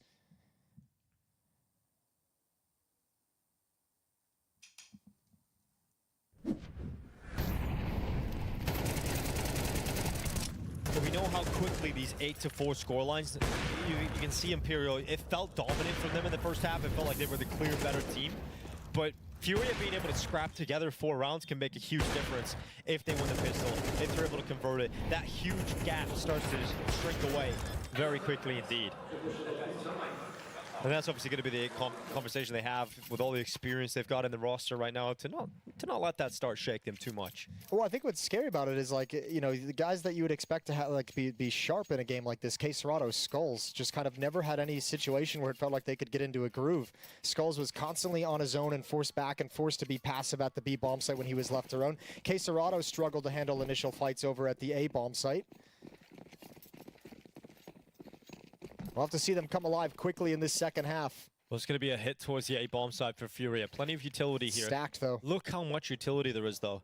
So you'd likely see them break up this defense. Yeah, but 4 players. If they don't take advantage of the Molotovs and the flashbangs while they're out, they're in some trouble. Let's see what the initial defense can do. You got 2 players close up. 2 players are going to be quick to respond, and Imperial is loving this execute at the moment. Stacked, ready to go. And it's worked out pretty well for Descente and Try. Descente again, off the fountain, drowns out another player, but Fallen continues to push forward for Furia. Hasn't necessarily been the cleanest entry path to the A-bomb site, but they've evened out the numbers, and now there's a clock in Fallen's head going, there's only 1 spotted in the site. Surely there's a flank being set up right now. Yeah, giving time for Skulls to play, giving time for one of the defenders to make a mistake. You can look at the way Phelps is just backing off because his position is known, and now that information has been cut, he's thinking they can't be pushing into him. Bomb spotted. And the defense is split. In a world where Furia on the T side can play together, Imperial have to make individual decisions in trying to connect the prongs of this retake. Well, Skulls at range with the Glock against Vinny's USP. See how this fight goes. Vinny. No armor on these guys. It's the Goosh. 37 health left on Skulls, but Fallen fights out of heaven, and that kill is so important because it allows them to maintain the cover of the wall. How's a kid as well? They no longer have to worry about a player in behind, and Vinny, good shot! Oh, Fallen runs out of bullets. So does Vinny, but he switches to the Glock, but it's the time. Time's the problem. He picks up a kit, though. On his journey, he's found a kit. He's going to get to that defuse. Fallen has to stop this, has to get around the corner, and Vinny forced off the defuse, gets the headshot, but is there time? Vinny gets to it. It's going to be close all the way, and it's held. He's got it. Vinny pulls it off in the last few seconds, off the defuse to the kill, and the round victory for Imperial. Unreal that he wins that. A 2v2 perfectly played Vinny in a 1v2. And just the bodies on this defense. Look at these shots from Descente with the USP. Beautiful work behind the pillar. And that's the moment right there. You get away with that without killing Vinny. You give him a chance at it. Spectacular. And now that situation we talked about where Furia win the pistol, they win the conversion, and they shrink that gap. Well, that's out of the window with that kind of play. They come with a force buy. They throw everything they've got into this. An AK-47 in the hands of Serato, a Galil for Yuri. Tech 9s on Skulls and Cello, and a Scout in the hands of Fallen. It's a strong force buy, but they have to win it. If they concede this, reset economically, and Imperial will go to 11 rounds. Oop, careful, Vinny. Auto shotty on No Way Plan. Close to A main, but oh, they just missed the timing. Vinny overexposed from dark, and that smoke doesn't come in fast enough. Good shot from Serato. Good aggressive play. And that pulls the defense off of the A bomb site. Furia gonna readjust on the map. And it's a wide open sight for the moment, but that drop is going to continue selling the fact that A is not under pressure. Oh, they completely fixated upon Skulls, but he's not the thing you have to worry about. He's not the player you've got to be concerned about because Furia move into the A bomb site and it's empty. I don't even know if you go for this, as weird as it sounds. Once you realize the bomb's been planted, I don't know. One player is here.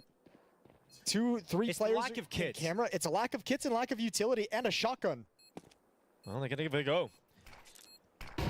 Util goes in. Their final piece is being put in place. They charge down through camera. Call it off now. The flash is too much to handle. Serrano with the kill. Try with a double, and suddenly we're back in. Suddenly we're locked in for Imperials. They want to try and get back into the site, but time is the problem with a lack of kit. They've got to get a kill quickly, and they bring down Serrano. They get to the defuse again. And even when you think they're not going to be able to pull it off, Imperial keep finding ways to get back into it. Another close defuse, another close shave, but it's Imperial that look their best. Those retakes are always so sketchy to me, but they get the exact kills they need at the perfect moment.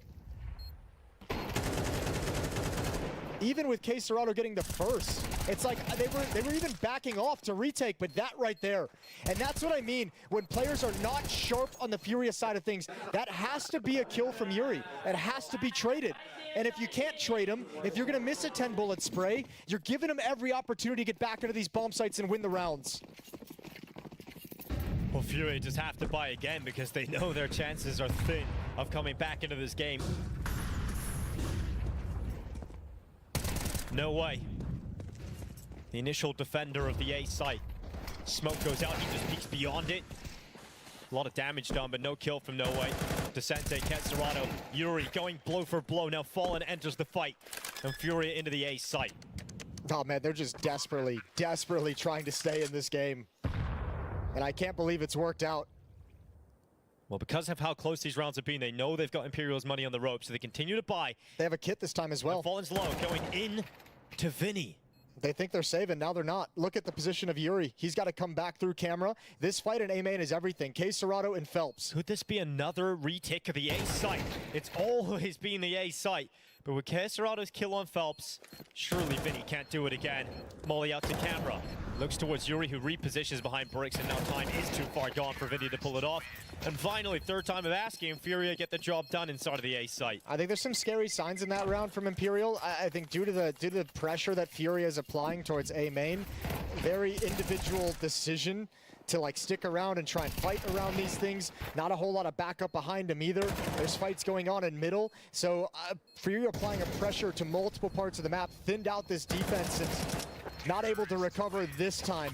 But Furia with those constant force buys have broken the economy of Imperial early on. They still have a chance to come back into this. 5-10. But still feels so desperate.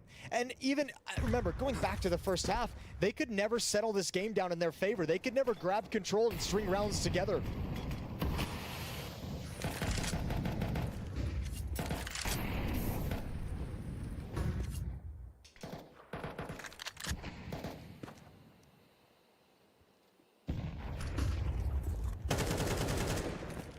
Serrano flashed into A main, comfortable with the fact that no one is aggressive. 5-7 of No Way takes an intermittent peek just to make sure that Serrano isn't continuing his push forward, but he is, and he's here now to play. So the AK goes in, a lot of steps being heard, and a resmoke coming out from Imperial, looking to buy some more time because they want this flank to pay off. They want this play into the canal to work out against Yuri, but he gets that info relatively early. Yeah, but they're feeling very boxed in at the moment. They're smoked out in A main, so you're kind of talking to your mid players right now, and you're like, all right, Skulls, Cello, we need you guys to make a move. We're getting boxed in. They just pushed Con. You need to make a decision on if you're going to press forward to alleviate pressure or come back to help us. They do both, and they win both. They win all 4 engagements. Descente finally chiming in for Imperial, but too much of a climb to get back into this round. So 6 on the board for Furia. Finally being able to put a round together. 2 in a row. Money is completely gone now for Imperial. Yeah, this M4 should be the only weapon they have in the next round unless they find it on the hunt. Descente's getting rather close. We might just bring the hunt to them. Yeah, Serrano peek into storage. Another kill for Descente. Looks like he's going to be given the mercy to save that M4 unless Fallen can speed up through the beach. Yeah, and look at Skulls. He's hustling over towards B main to try and keep him boxed in. So this weapon is not guaranteed to make it to the next round, although in a pretty safe position. 6-10. Terrorists win. Furia looking to recover. And now just 4 rounds away, with an easier one coming up in round 17 where Imperial cannot invest.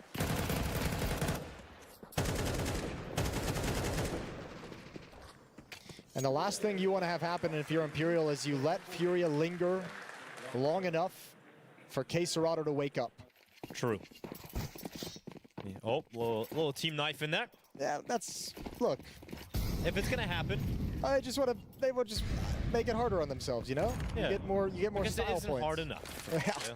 I mean, at least if it's gonna happen in a round like this, you know, at least it happens then. But look, credit to him. You survive a first half like that. You lose the clutch the way you did in the pistol. You lose the clutch the way you did in the second round. And you're still staying in the game. And you're still within reach of making this a close game and pulling it back in your favor. By Credit to sheer Furia. brute force. Yeah, for all the frustration we've seen out of them already. If they can recover this one, it'll be absolutely lovely. Skull's going to get some attention. He's going to get a little bit of love on this late B push.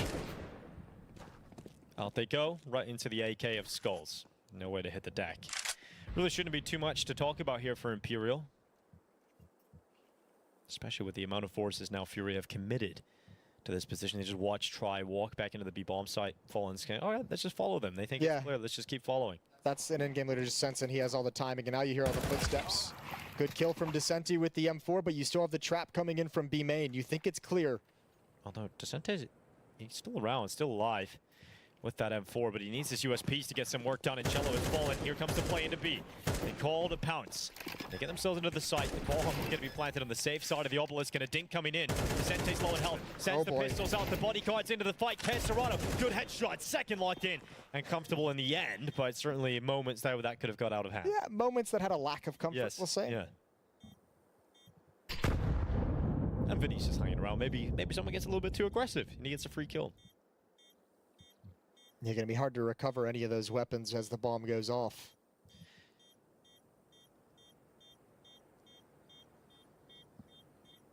All right, well, Furia, 7 on the board now. The gap has shrunk to just 3 rounds.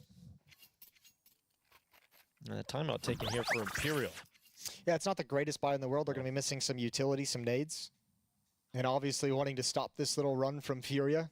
Climbing and clawing back into Anubis.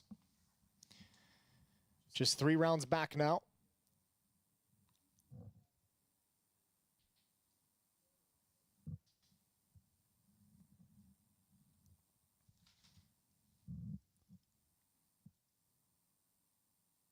Haven't been able to settle the economy. It's always been on edge. If you look at the diffuses in rounds 13 and 14, taking a lot of damage in those rounds.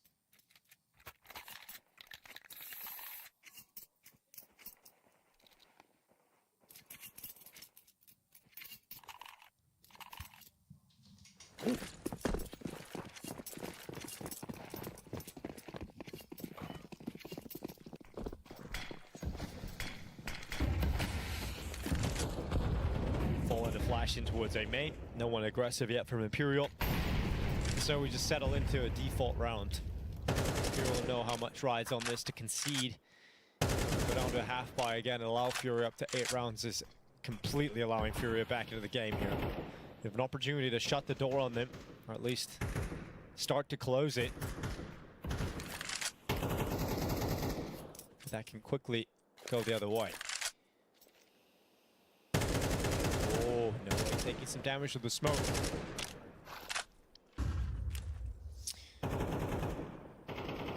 He's the only one at the A bomb site and he's got no utility. Yeah, that's rough. That sucks. It's a terrifying place to be. Descenti's got to step up. He's got a full kit of utility, but in no position to use any of it. He might get dropped with everything in hand. Good save. Blind kill onto Cello. Doubled up in middle, and still A has been not pressured, so no way. It's just hanging out. Man advantage for Imperial. Not a whole lot of time left here for Fury. 35 seconds.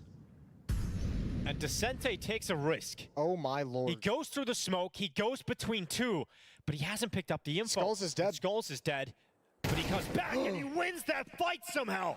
How are you prepared for that fight with 2 players in middle? Unreal. Descente has got to be so frustrated. And an A split we drop into, and now No Way with no utility with an MP9 is in a ton of trouble. Oh, steps up big. That's the bomb on the deck, and this round is done. How has he got away with that? How has he got away with that? We set him up so many times. No Way was in a position of weakness. He had no utility, he had an MP9, he was alone. And he got a double on the MP9. Dude, this is crazy. Oh, this is limited time that they had left, and they just can't get past it. 10 seconds. It was even cutting it closer, the bomb coming through there at that point, but as soon as he gets the bomb drop, that's the round. Done. 3rd timeout here for Imperial. But they realize now they've got a great opportunity. They've stolen a couple rounds in the second half that end up being backbreaking for Furia when you add them all together. 3rd time out, Zach's calming him down, getting the final ideas and thoughts across about how to win this game, seeing maybe some things that he's not liking, just making sure everyone's ready to close out this map. You have Furia on the ropes. Money is busted.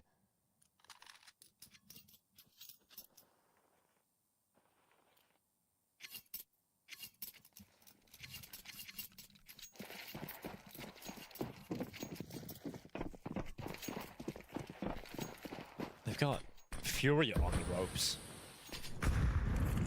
Furia on the ropes of possibly starting their major 0-2. And it'll be so frustrating with a team with aspirations that have felt like they've been improving steadily. You spend 2 weeks after the America's RMR grinding for this major and start 0-2, gonna be so frustrating. And Descente has whittled down 1, comes back for more. Yeah, bomb went down for a split second, but recovered again by Furia. Imperial spotted the bomb's position early into the round. Vinny's made a move out B main, and he sees no skulls. And if there's no skulls, there's no pressure on the B bomb site, so Phelps is gonna make his follow-up move as well. A lot of space being taken here by Imperial. Just over a minute left on the clock, and Furia stalled out in mid at the moment. Kesserado looking to clear out the canal.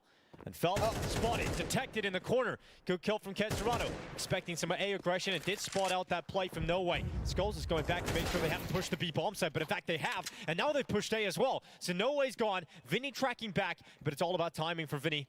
And he gets away, but his head gets spotted. Skulls knows exactly where he is, and Vinny is destined to die. Skulls will take this headshot, and a 2v3 for Imperial to recover, and both players are so low on health and so far away that they just can't consider this. So they're going to back away.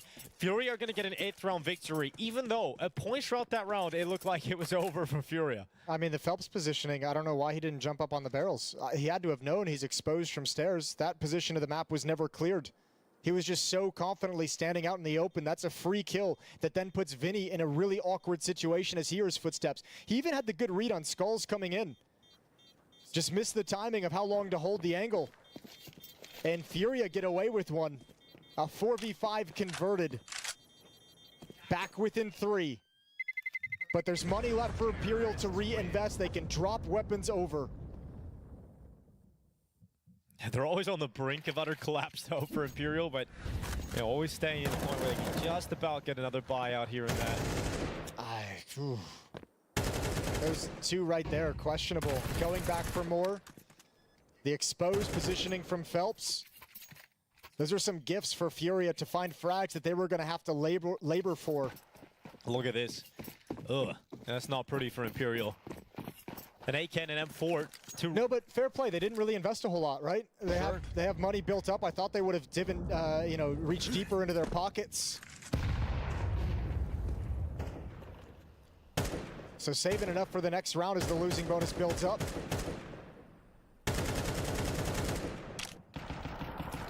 And in turn, likely allowing Furia up to 9. But if they can do some damage here, there isn't a whole lot of cash built up on Furia either, so they're ripe for the taking. Taking risks with this kind of a buy as well. Nobody defending the A bomb site. They want to hold on to mid. They want to hold on to dark.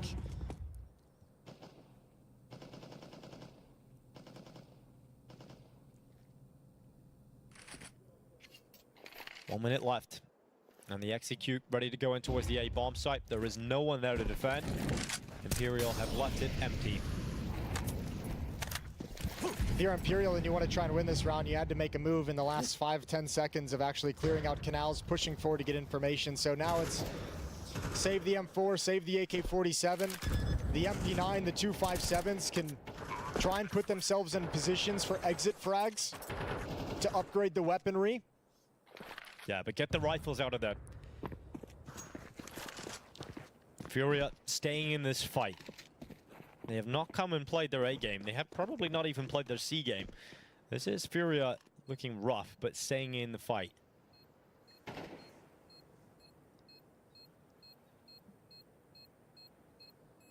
That's always got to be in the back of your head here, Imperial, that you want to put them away as soon as you can. You don't want to allow this game to progress further and further, because eventually signs are starting to point towards the fact that Furia could get all the way back into this to steal a victory away that Imperial put themselves in perfect positioning for. But good damage on the way out. Can they get an upgrade? They can.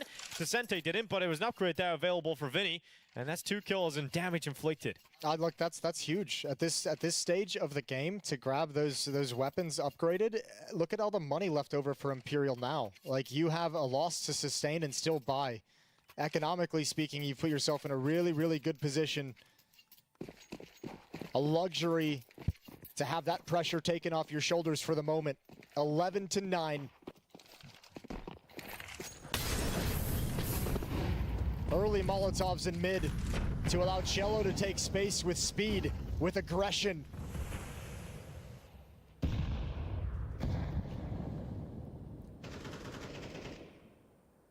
Try. Has eyes on the mid plate. Cello not overextending yet, but perhaps the AWP in the hands of Try can make the difference here. Cello a little bit on edge about being pushed from all different sides. He's seeing ghosts. So please don't be pushing off that flash. A flash of his own comes in. His teammate tosses it out. Cello to clear behind the double doors. It's a lot of pressure being applied in middle. That'll make Try feel uncomfortable because he can't focus on A main because he has to worry about them coming through camera. But it looks like Furia starting to get ready for what is going to be a B play. The bomb makes its way over there. Fallen and Skulls together. But with Skulls taking a pick on the B bomb site, they can pause. They've got 45 seconds left here, and that's still a lot of time. And Fallen repositioning that bomb now. No need to commit anywhere just yet. Yeah, and applying pressure to the sore spot of this defense, as Vinny was the one who fell. And look at Cello. He has so much information. Here's all those footsteps, but wasn't prepared for No Way coming back. Oh, and how quickly the tables have turned. A bomb site opened up by K Serrato. The bomb's coming in late. But this Skulls flank is so far away from the action with 20 seconds left. It tries the closest player to them, but with AWP, does he feel comfortable enough to peek? If he goes into the open, K Serrato is waiting for that heaven peek. Skulls is so patient on the lurk on the other side of the map. It's a 2-on-2 retake. A 2-on-2, and they know that, but Fallen and K Serrato make sure that 2v2 goes no way but furious. Oh, it's coming unspooled for Imperial. They're getting pulled all around the map. You can see the nerves setting in when they're this close to victory. Phelps drops an AWP. He had 8,000, drops it over to Try. And Imperial's gonna buy right back up into it. Great shot from Skulls.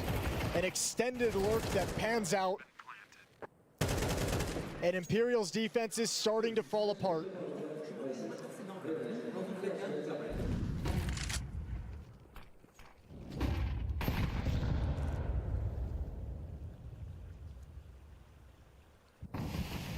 Six of the last 7 rounds in the favor of Furia.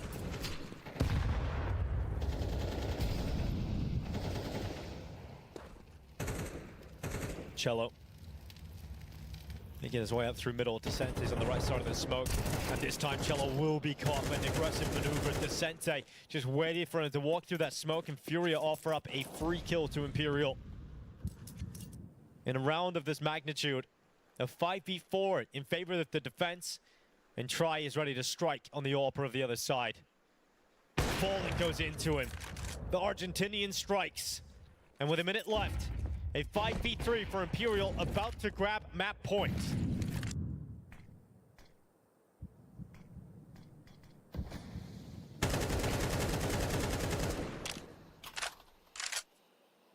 This time, no gifts being offered over to Furia just yet. They're going to have to earn this round, this recovery in a 3v5. 40 seconds. Yuri wants to get aggressive. He's got the bomb in hand. Utility up to keep him as safe as possible. A missed Molotov is going to block him off from the swing to clear platform, so Phelps just lies in wait. And he will be the X factor. He is the safety net, and it's an easy stop of the plant. Bomb plant denied. Serato and Skulls. With 15 seconds left and so many targets they've got to take down. Skulls starts off with a headshot on Descente. Phelps to be cleared off the platform. Skulls with another one. Something just try and he goes down. How have Furia pulled that off? They find a way back onto an unthinkable round, and Furia continue their comeback as they tie up this scoreline 11-11. That is the round. This is where Zach wishes he had another timeout. That should have never been a round win from Furia. The missed Molotov on top of everything to give Phelps safety. Oh, it's crazy. It's crazy how this turns with only 14 seconds on the clock. Skulls delivers headshot after headshot. Absolutely disgusting sequence in his best round of this map. He was quiet for most of it, but loudest when it mattered most. And that might just be the round that shatters the mentality of Imperial. How do you come back from it?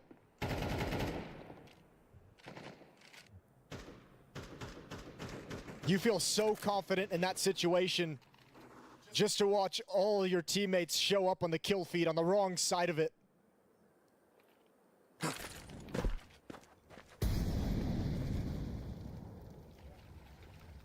Something Furia have been consistently good at is getting into the A bomb site. Not necessarily always holding on to it.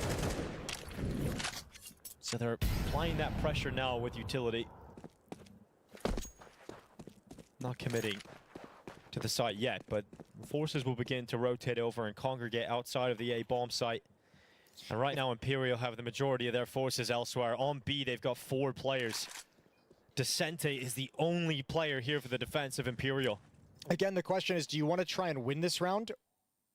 Or do you want to try and just kind of hope they come to your bomb site? And the question, or the answer is, they want to try and win this round. They just cleared B main. It's a little bit late. They're not going to be here in time. Descente has to play this super cautious because he has to be thinking to save this M4 if things don't go their way. Try. Close towards the bricks with only a 5-7 in his hands. It's no way to swing through the camera and get Serato to snap his neck. Descente from heaven needs a godly play, and it's 2 locked in. 3v3 as Imperial stay committed to this. Conviction to the retake.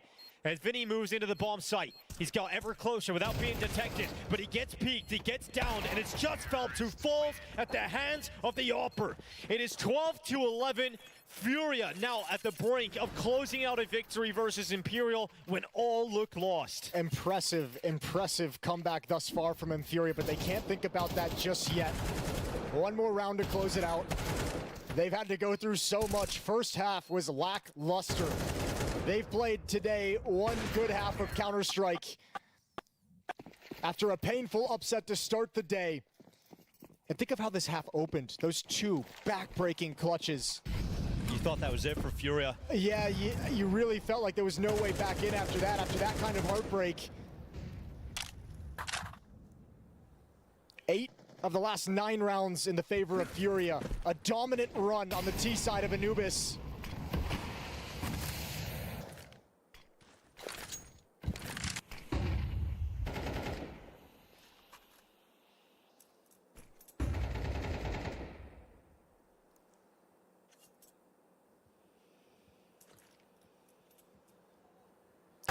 Oh!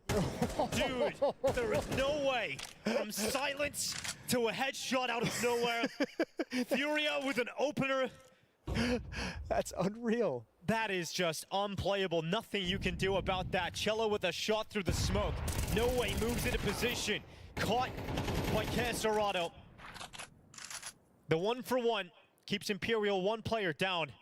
But at least it's still within touching distance. But with that push forward from Vinny and the headshot from Serato, 40 seconds remain in this round. But Furia are going to pull back an unbelievable result when all looked lost, when they looked like they were done.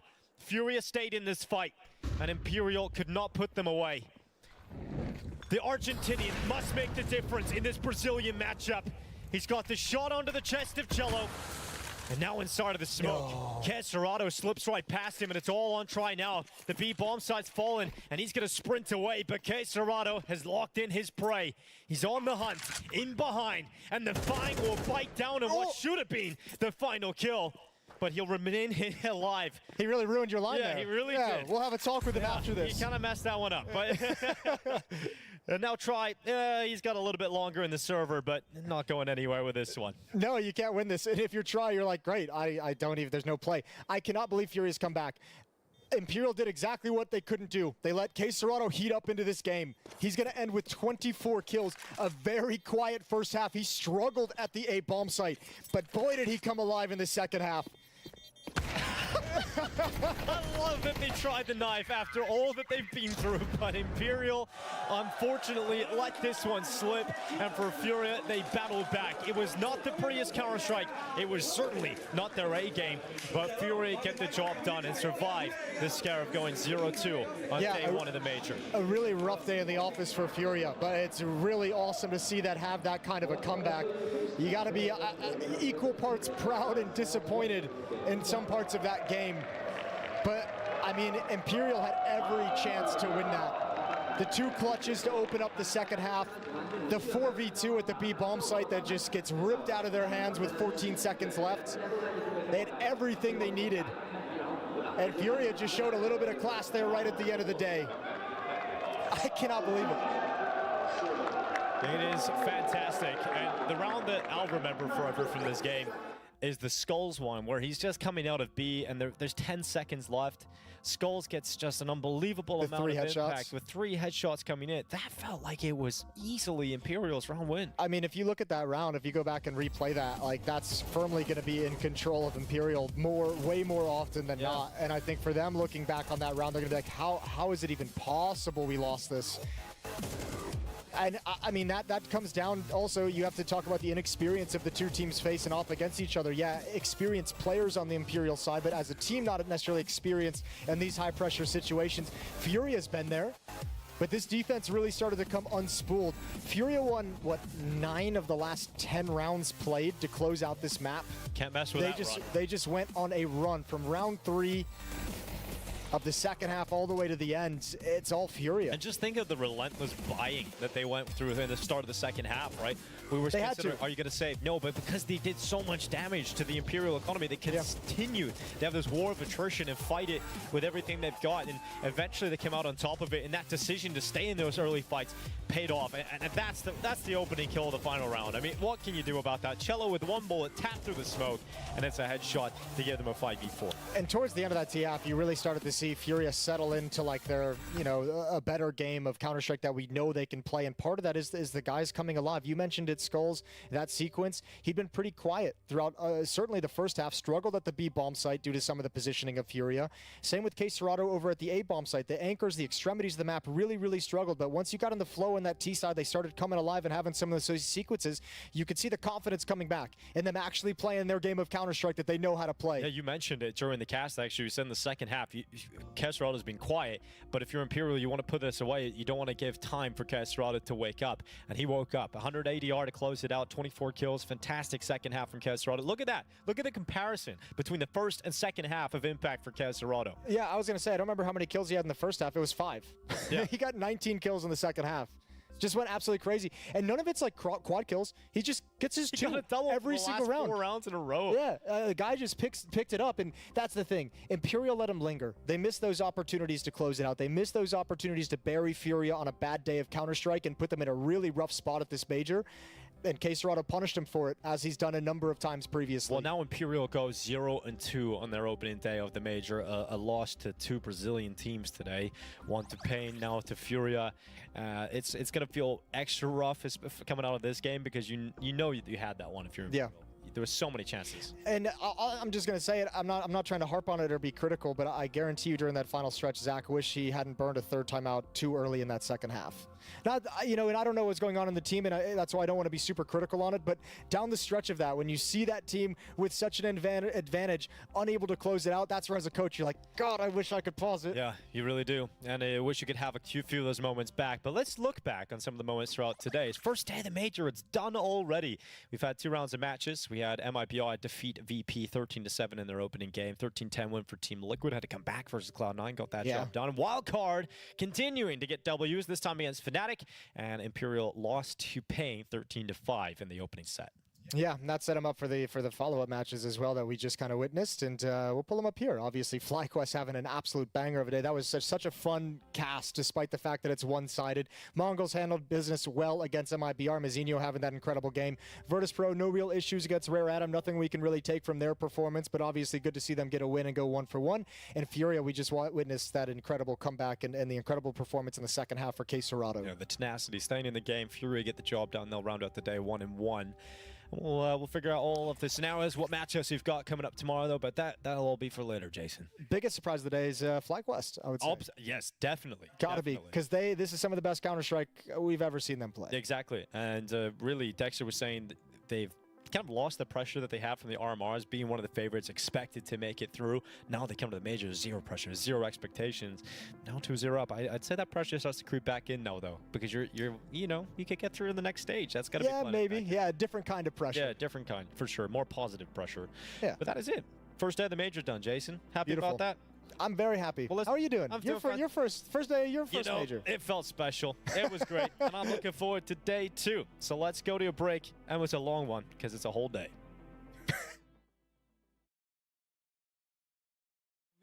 But I love you.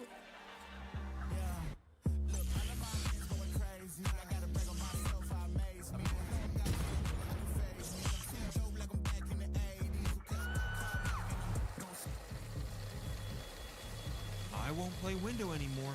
What's going on? Play your role. 1xBet.